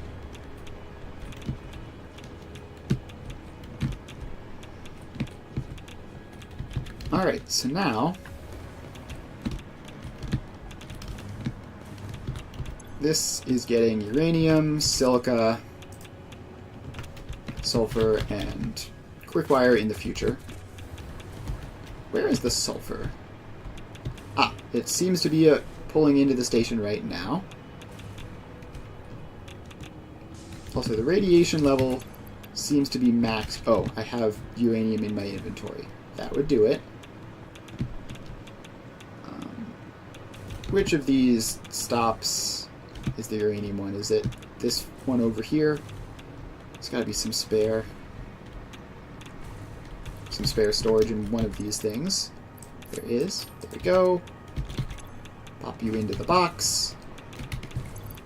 And I no longer have uranium just sitting in my inventory like a fool.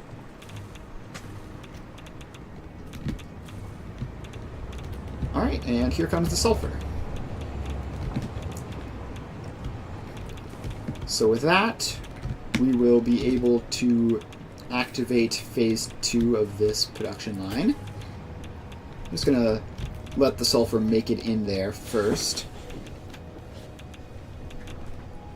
So there you go. And it's hit the slow Mark 1 belts that are transferring it the final step.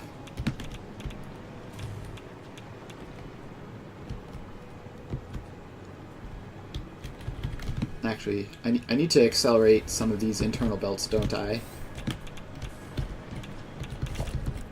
Yeah, let's pop those all up. So there we go.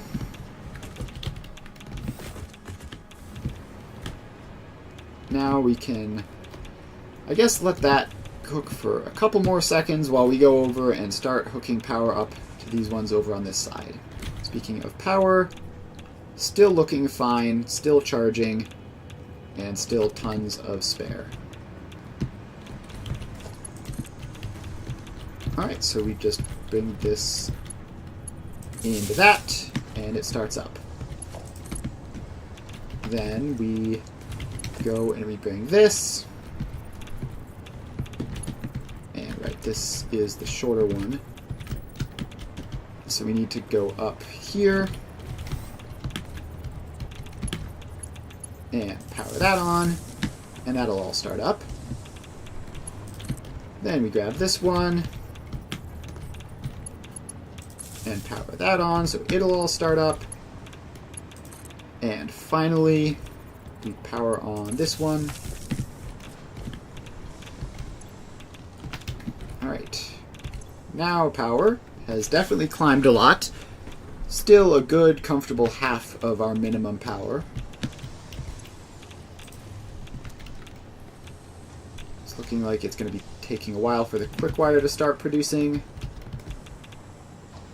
That's fine, though. Here it comes now.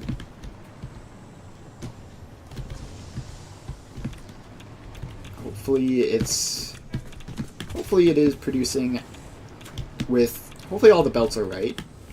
There might be a Mark 1 belt in here accidentally somewhere. Yes, there is actually. Let's get rid of. Let's fix those real quick because this is 75.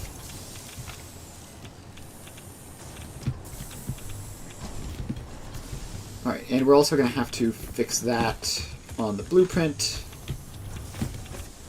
So let's load up. What blueprint is this? The encased cells, I believe.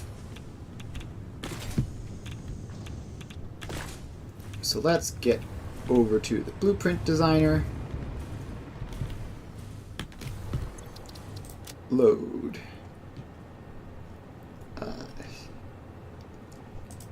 Uranium cells. So we need to get up here and make that Mark II and make that Mark II. And that is all. And we just have to drop back down and save it. And clear the designer. Yeah, we're just not going to grab that back from the blueprint designer at this point. At this point, we're just going to leave it.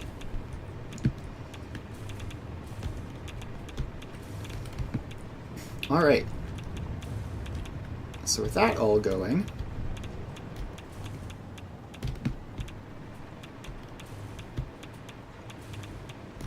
is this now going to be producing properly? I see the uranium cells there. Good. I see nothing here.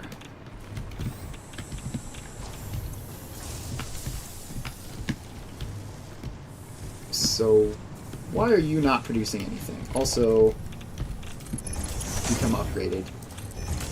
There we go. Upgrade those. Now, is there any reason on the bottom floor why nothing has been made here? Is this not hooked up properly, or is it just very slow? I guess it's just very slow. Alright. Fair enough. Then we pop over to this one. And this is currently 0%, but, oh, no, it's up to 100%.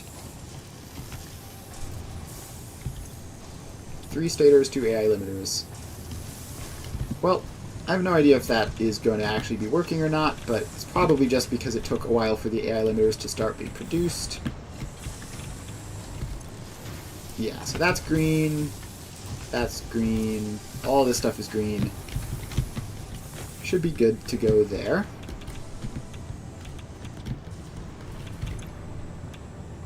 And power is still looking fine.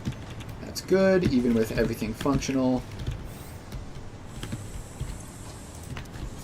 Alright, everything is functional, we're still looking good.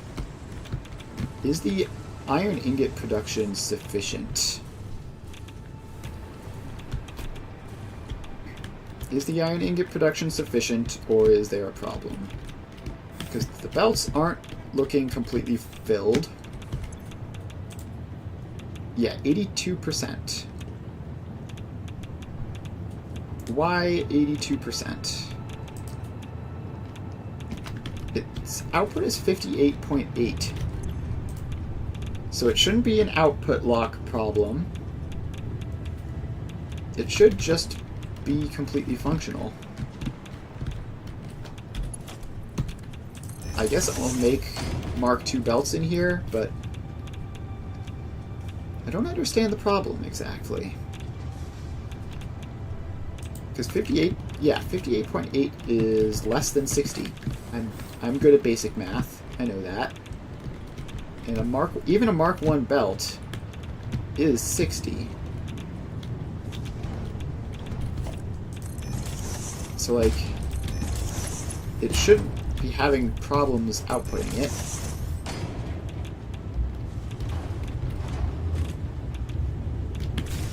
I guess we can upgrade it to Mark II if we want. I just don't know what good that does. It looks like it's helping. The internal buffer is definitely depleting.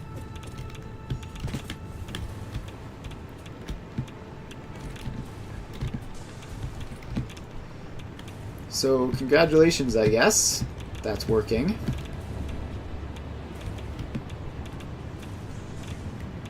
And as far as splitting is probably going to be causing issues in some of these things as well. Is there any way I can, like, pre-buffer this so that it doesn't work? Or so that it doesn't break, specifically.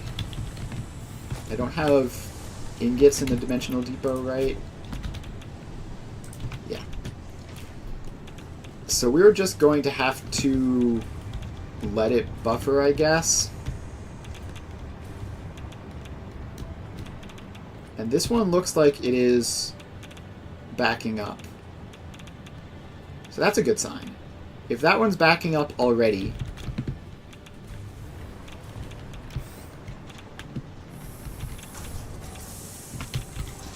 okay, yeah, that's 22.5 iron ingots a minute, which is not that many. So if this is backing up already, then it should be fine. All the other belts look fine. That copper looks like it is backing up as well. Although suddenly copper production seems to not be producing. Is it just bursty? Why are you at 95% instead of 100%? You have everything filled. You have everything filled, so it shouldn't be fractions of 100%. I don't know. I don't know exactly what's going on with that, but hopefully it's just weirdness, and it will be fixed soon.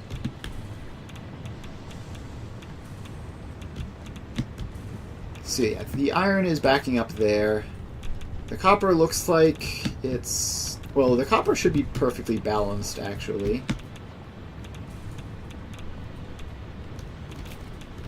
So yeah, I guess that is this whole stage functional. Which means the last stage is simply just those 4 things into this with no particular care for the order. So I guess we'll start setting that up now.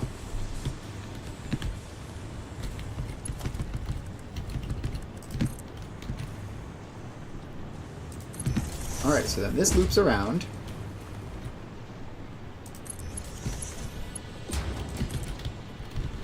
And on. And make it go down a little bit to leave space for that.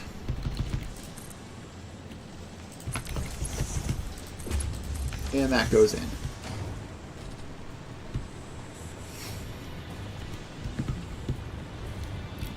Although I'm not seeing anything... something's gone wrong with this, for sure.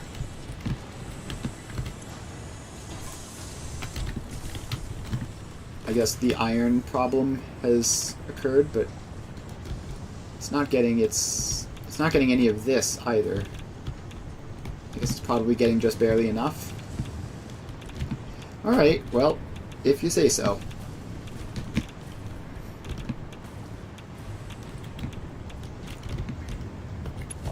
So then the next one is the EM control rods.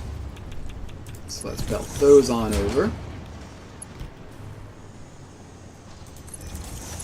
And it can come just across and straight in.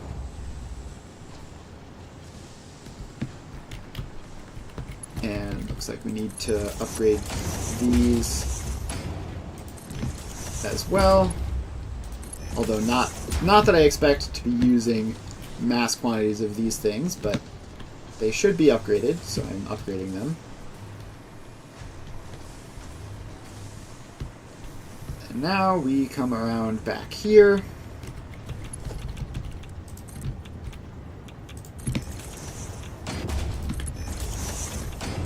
And we bring this along and over.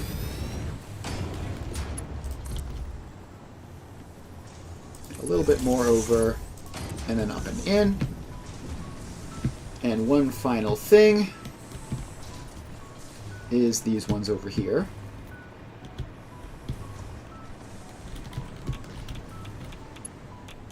So this gets output and comes around and over and over and in.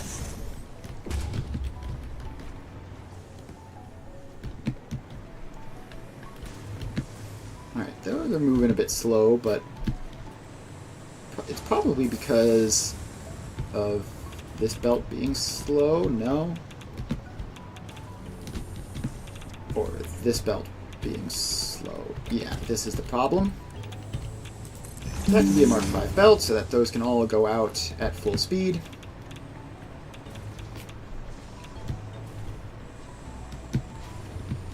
Alright, now we make our way back over here, and we can check if everything is showing up.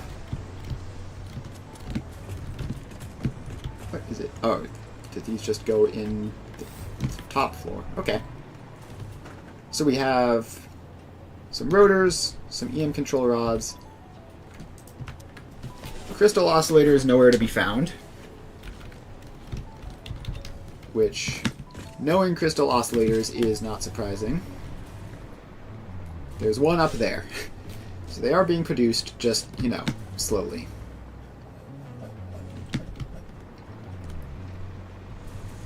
So I guess we should confirm that the crystal oscillators are working properly. Which one of these is it? Doesn't say. Are you the crystal oscillators? Yes, and you're going at 100%. You're just very, very, very slow. Okay, what if I summer sloop you just temporarily to get a bit of a kickstart?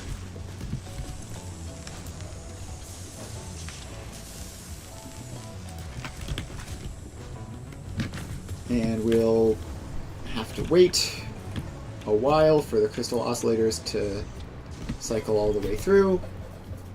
But we're also going to have to do the same thing with rotors because we need almost none of those as well.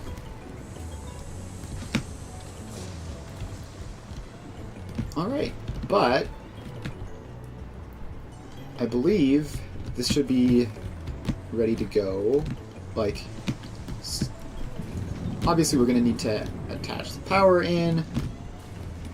And boy, that's a lot of encased uranium cells. And actually, are these not radioactive? Alright, that's neat. I didn't realize that the encased uranium cells weren't radioactive.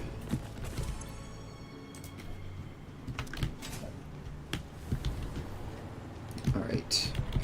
Yeah, giving this time to fill up the manifolds a little bit.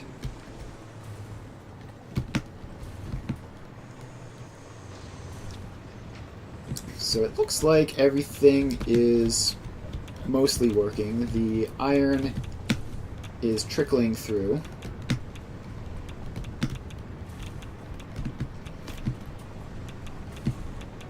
I think I just saw another rotor coming in, which is great. Crystal oscillators are hilariously slow. We still haven't gotten a second one in there.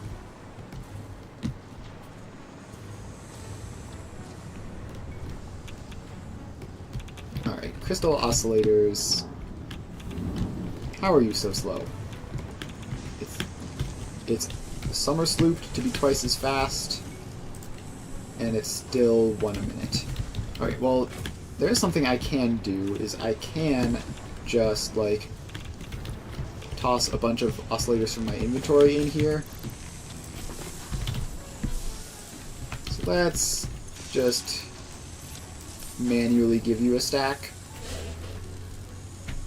And that should speed things up to the point where the summer sloops aren't necessary.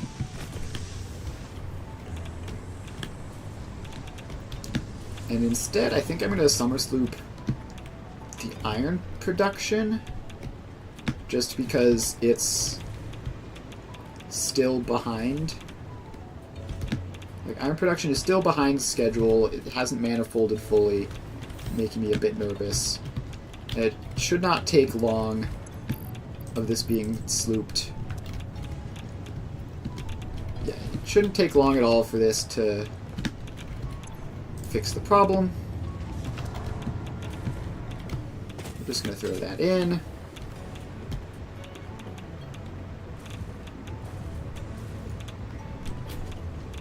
So once this fills all the way back to this intersection, then that'll no longer be necessary.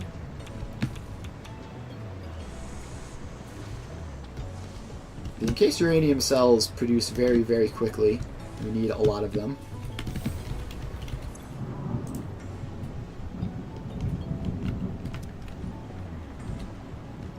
So yeah, now the crystal oscillators should be filling up all that stuff, and we can do a similar thing with rotors, actually, which is necessary because we're producing them in such low quantities. It'll take forever for all the weird little spots to fill. That's this one, I believe.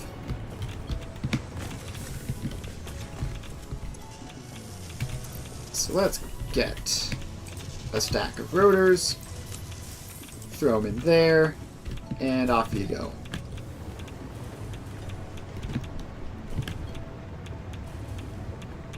So yeah, the iron is still taking a while to make it all the way back to the intersection. But everything else... Copper is also a little bit precarious, but that's probably fine.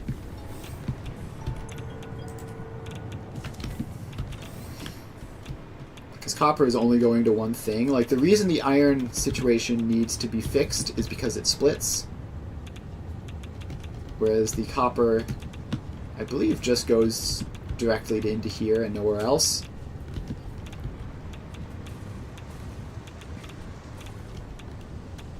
Alright, so that... yeah, that's backlogging quite nicely. I'm honestly kind of surprised the crystal oscillator production is still going.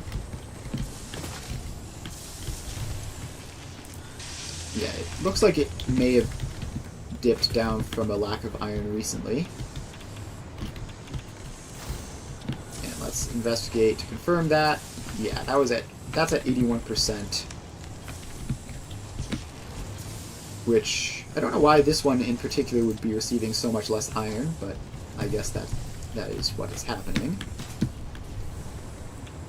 But now we've made the iron backlog all the way to the intersection,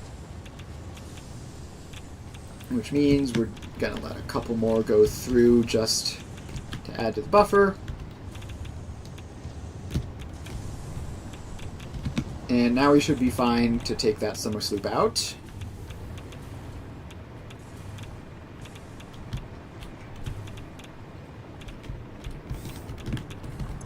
Alright, so we take those out.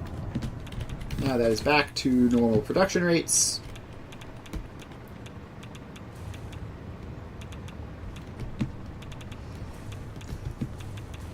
Alright, so it looks like pretty much everything is good to go, including crystal oscillators and rotors, but not including whatever this is. What is this? Cells, rotors, crystal oscillators, EM control rods. Okay, let's... I don't have stacks in my inventory to fix that, but I believe EM control rods are relatively quick producing. It looks like everything is going 100%. We drop down here. Yeah, EM control rods going 100%. I'll throw the sloops in just so that we can build up more of a backlog.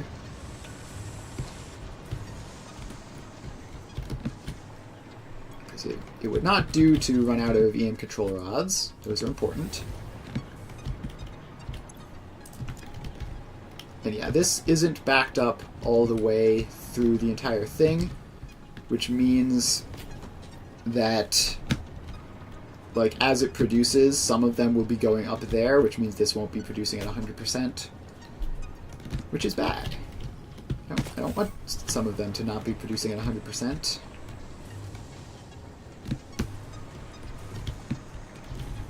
Alright, but I think what we do now is we just go and set up the actual power plants themselves. So this, if I check the production rates, I believe is 0.6.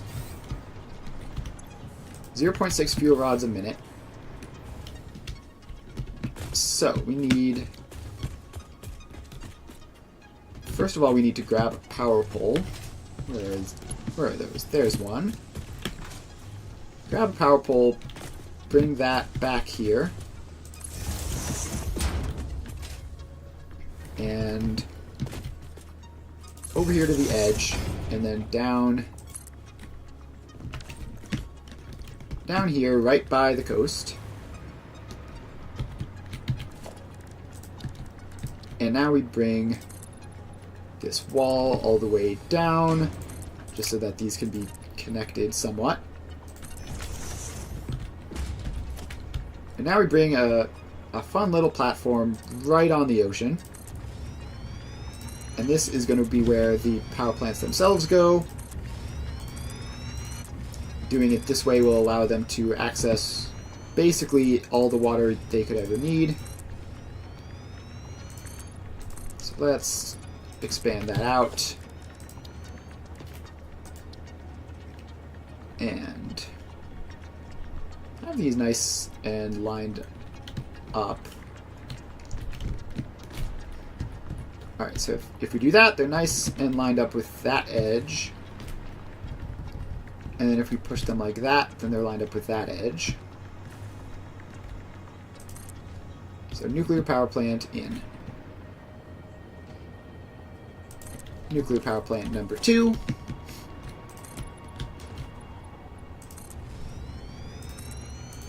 And we have to expand this out for power plant number 3.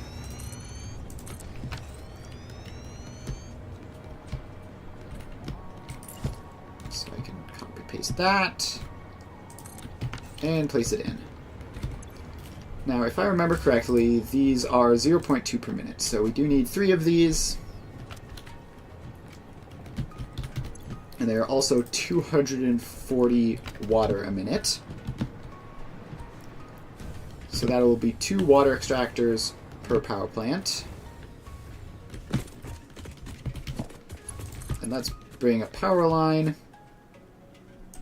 over here so that we can power everything up. Alright, now we just need our 2 water extractors per power plant, which I'm just going to put directly behind them. Actually, if I move these further back, I could have them directly in front of them, but I think having them directly behind them will be just as good.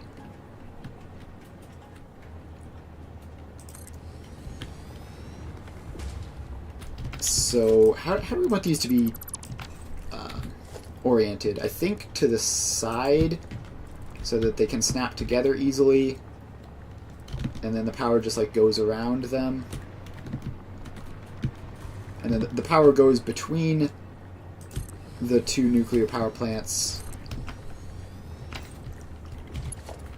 Alright, I'm going to use Mark II belts, Mark II pipes, just because, I don't know, there's genuinely just no reason to ever use Mark I pipes. Plastic is basically free.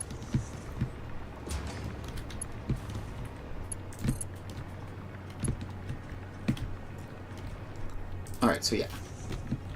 That works perfectly nicely. So let's just get the water extractors set up for all of them.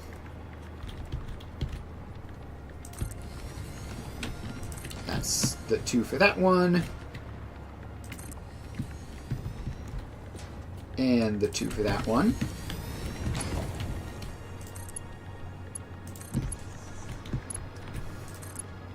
So now we hook those up to each other.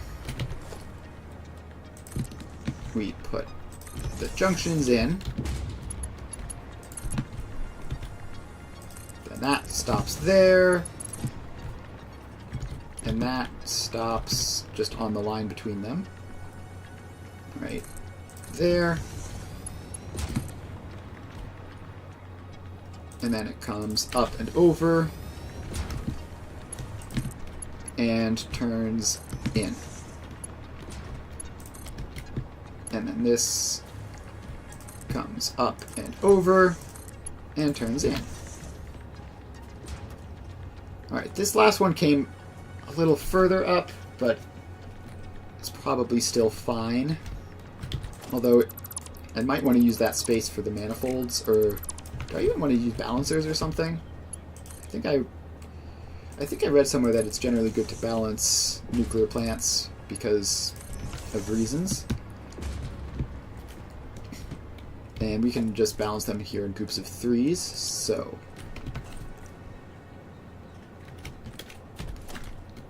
it should be easy enough. So we just get a splitter in, and they go there, there, and there. And then the outputs,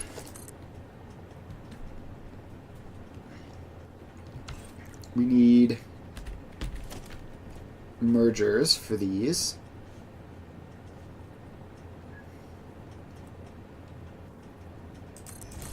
So the outputs go there, there, and this one actually needs to be a merger as well.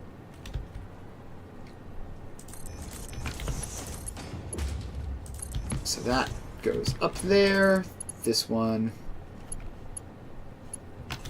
has a merger, because this is going to basically be a merger manifold type of thing.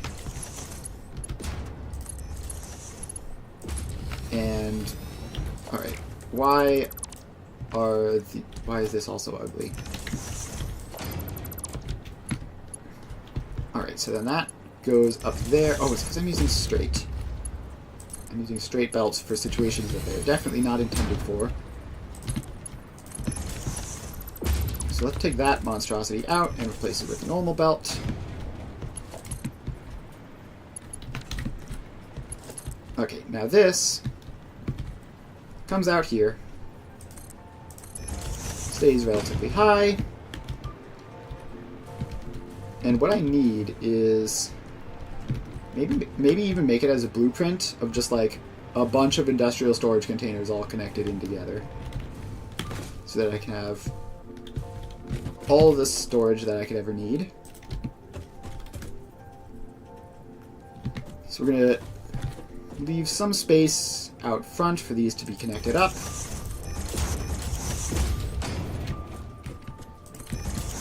And the priority here is just mass quantities of storage. So just a whole bunch of containers all next to each other. And we can even fit in an entire second row. I don't think there is going to be a need to make this multiple stories tall. However, I'm also realizing that that's not quite lined up properly. So make sure that all of these are lined up to all of those.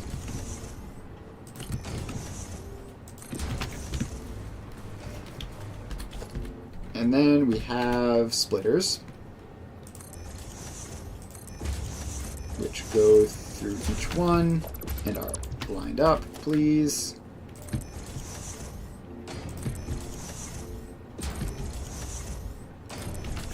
Alright, so this, we can use Mark V belts for these just because they're quite cheap. There's no real point not to use them.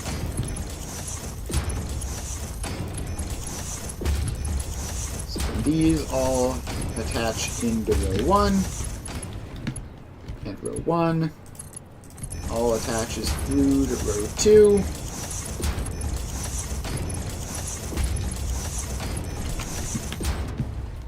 And I guess we could preemptively hook these up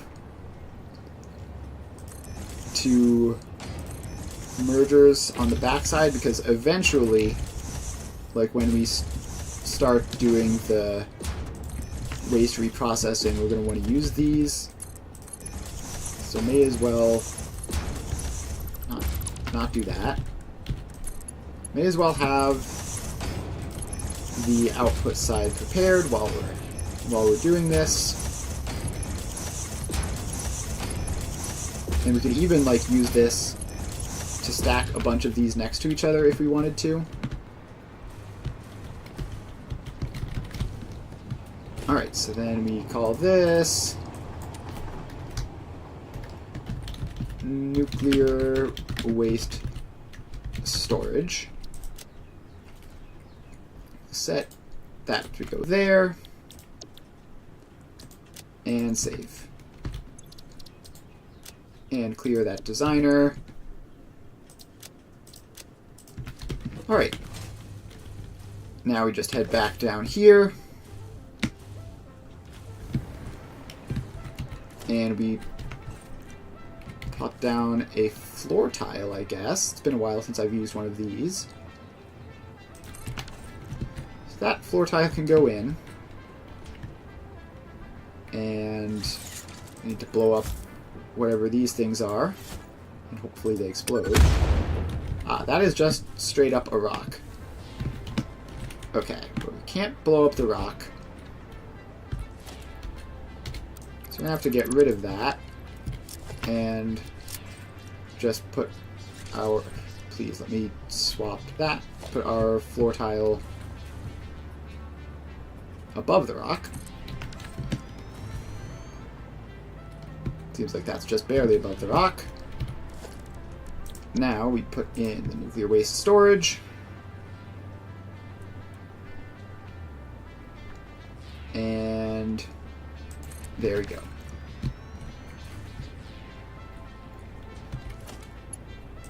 Alright, then that connects up there.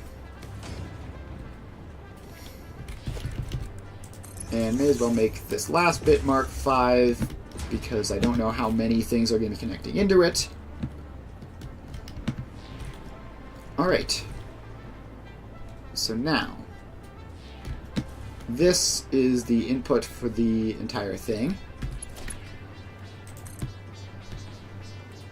So let's bring it up. And up some more. And yeah, alright. So that has successfully manifolded back a little bit, and we're gonna power it on now.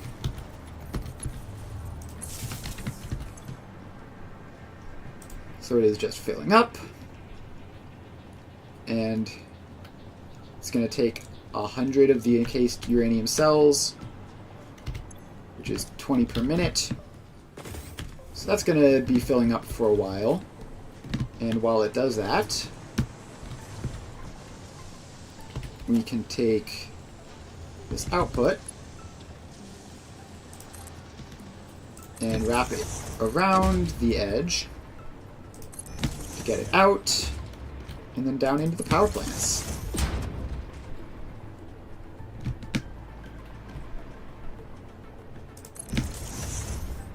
Alright, so then this has to go like all the way around, but then it snaps into that.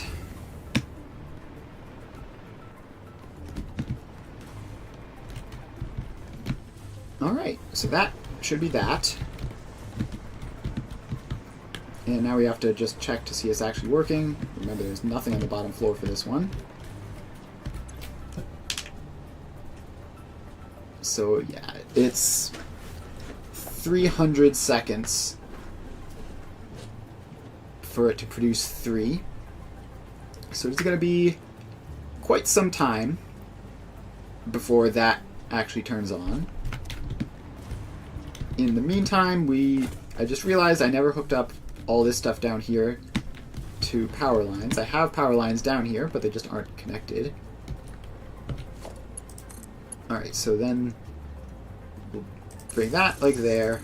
Boom, boom, boom. Power plants are connected to power. Now we come around the back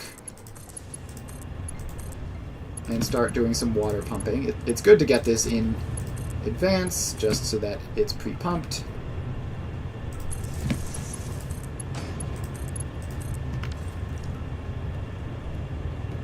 Alright, so then these are running, these are filling with water, and so by the time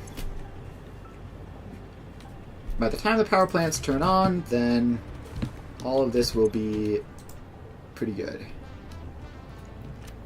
It says no capacity. It's not counting these in max capacity, but it probably should be. So yeah, water is starting to fill up. There we go. And it should fill up all the way back to the extractors.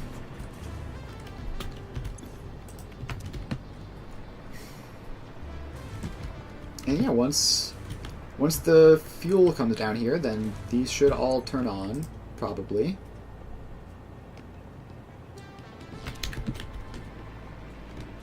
So let's just sit in here and investigate this.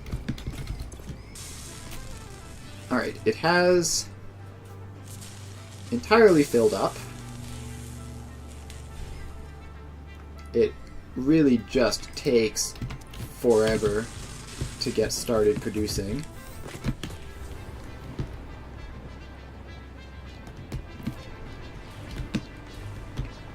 So that is going to take forever. And while that is going, are the encased uranium cells, like, actually fully 100% backlogged? They probably are. They produce a lot of them very quickly.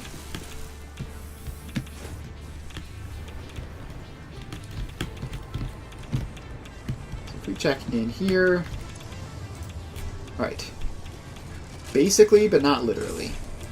There's still technically some space for producing more of these, which is honestly fine. It'll let silica back up a little bit, which is probably a plus. 300 seconds is like 5 minutes. It's just so slow. Yeah, I now understand why we need so few crystal oscillators and rotors.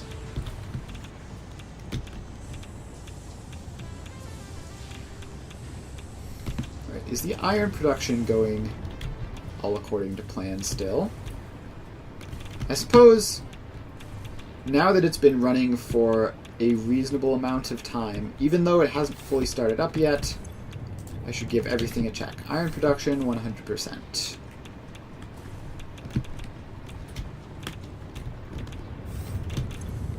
Copper, 100%. Deuterium, 100% and 100%. Then we go over to this one.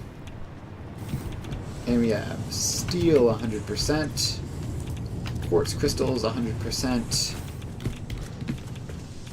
Now we have to drop down to check silica.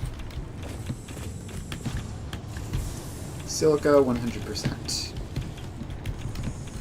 Alright, so stage 1 is producing at 100% capacity even after quite some time, so I assume stage 1 is stable. Stage 2. Don't need to check the top floors. What matters is the bottom floor. Crystal oscillators, 100%.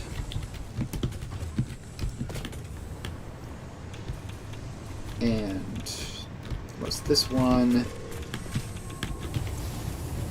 Electromagnetic control rods, 100%. And then this one is, I believe, rotors something. Rotors, 100%. And this one is just backlogged, which is why it's not going to be at 100%. It is at 93% though, which isn't terrible. Also, it looks like it's increasing. Yeah, it looks like the encased cells are actually being used, which means we have finished a set of fuel rods. I believe that's what that means, anyway. Yes, that is what that means. So then where did those fuel rods go? They don't seem to have gone into those. Are they... Oh, there's one. Oh, the other two are filling all that nonsense over there.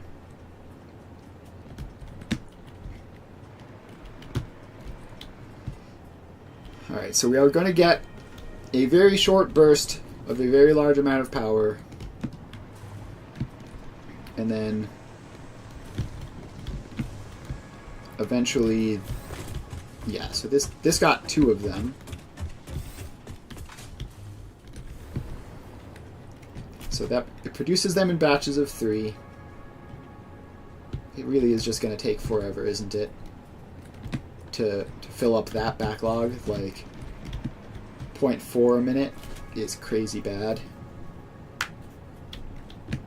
But it will happen eventually, and once it happens once, it'll never have to be done again. Alright, EM fuel rod is almost at the first nuclear power plant. And we can see there, burning fuel. So that is temporarily a very large amount of power. And the waste output, I believe I read it was like 10 a minute per power plant. So that's fine. The water consumption is steady. And the waste is going to go into the giant storage vat. So hopefully this will last us long enough to get all the way to nuclear waste reprocessing.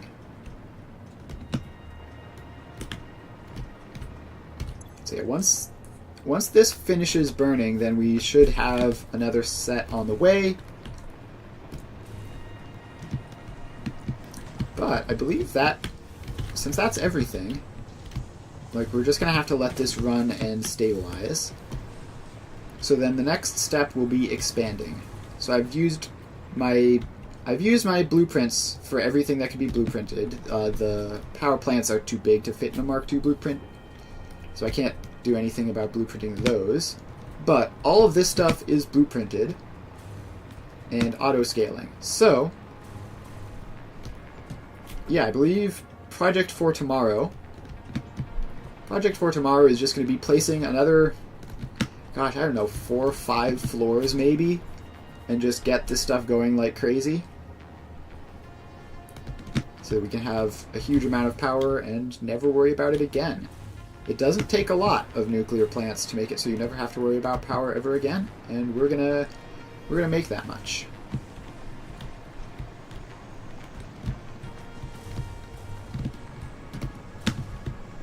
So yeah, I believe that should be everything, unless this... Yeah, so that is almost done making another batch. These nuclear plants sure do release a giant cloud of steam.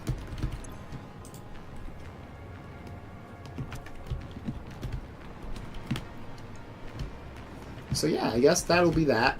And man, that steam flowing straight through the factory is not ideal. It would be great if the wind could just blow the other way.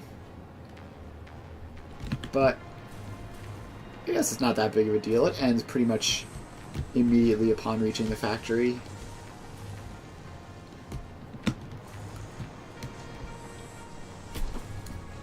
Alright, let's see.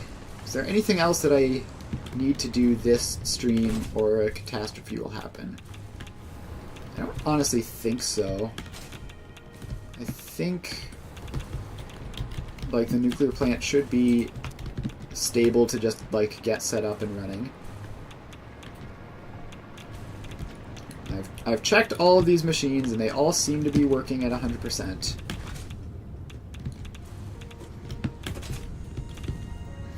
So I guess, how much concrete and ironing do I have in my inventory? A lot. I guess we could just start...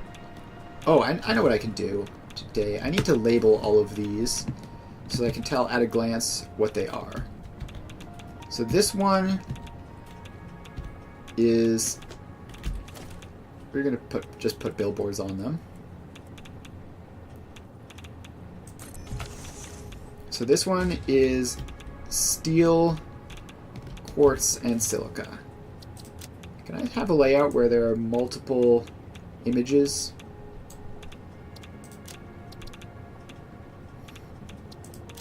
I don't think so.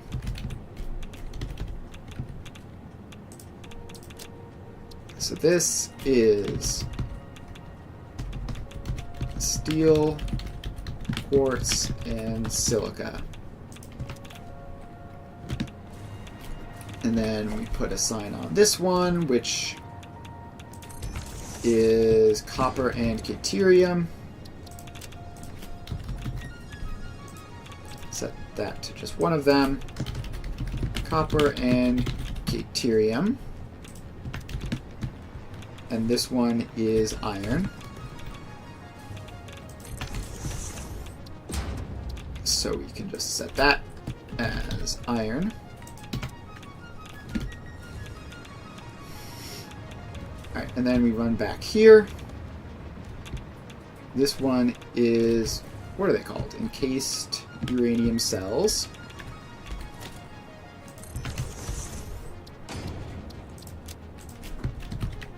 So that is set to that. Encased uranium cells. And this one is rotors.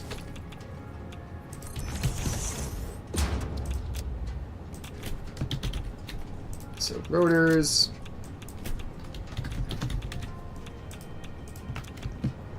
And then this one is EM control rods.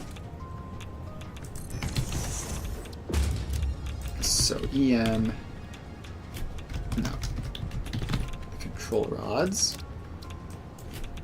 EM control rods. And then this one is crystal oscillators.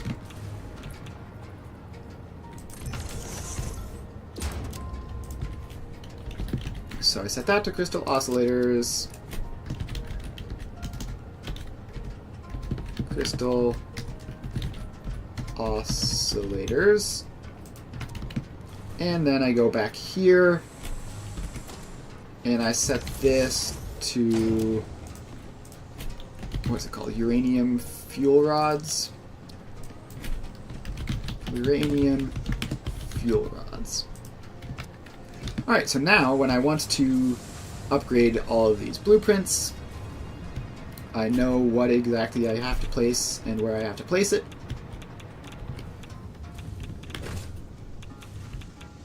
So that's that. Right, now it looks like the outer two are powered, but the inner one isn't. The joys of the splitters being funny. I guess what I could do to speed it up is, gosh, this whole thing is just in a cloud of steam.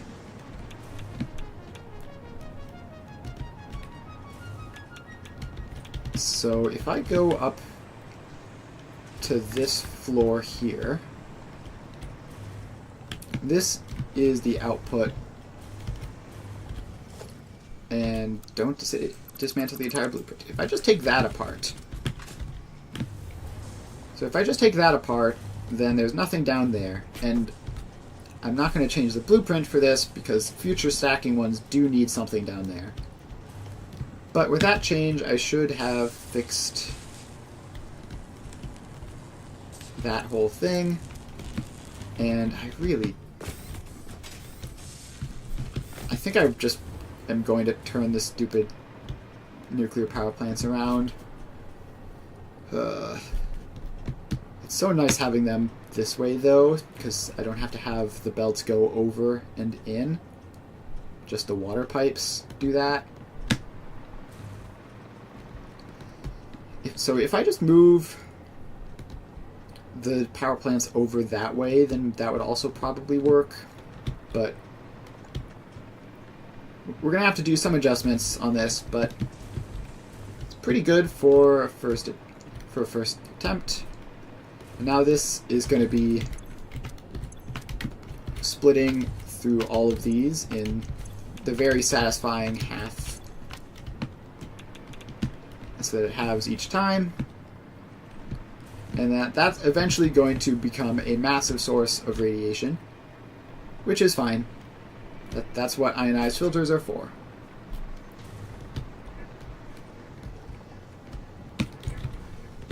Alright, so we've done just about everything there is to do here. So yeah, I am pretty much content to say that this is where we can end the stream here. Everything looks like it is working just fine. And yeah, next stream I am going to build these towers nice and big. I don't know how many towers I can handle, but however many it is, I'm going to build that many. And then we'll see how much power that is. And then, once we have all of that power, we're going to create a priority power switch and hook it all up to the actual base so that we can use this power for future stuff. So yeah, I would say that is going to be it for today. I will be streaming Foundry tomorrow, where we are continually chipping away at all of the 20 billion different things that need to be automated in that game in order to make any progress. So if you're interested in games kind of like Satisfactory, I recommend coming along and checking that one out. Otherwise, we'll be back here playing Satisfactory on Friday. Right, Friday is Wednesday right now? Yes. Alright. So we'll be back playing Satisfactory on Friday from 2 to 5 Eastern Time, as usual. So make sure to follow me if you haven't already, so that you can make sure to catch all of my streams. And I would say that is about it. I'll be ending the stream now. Thanks for hanging out, everybody.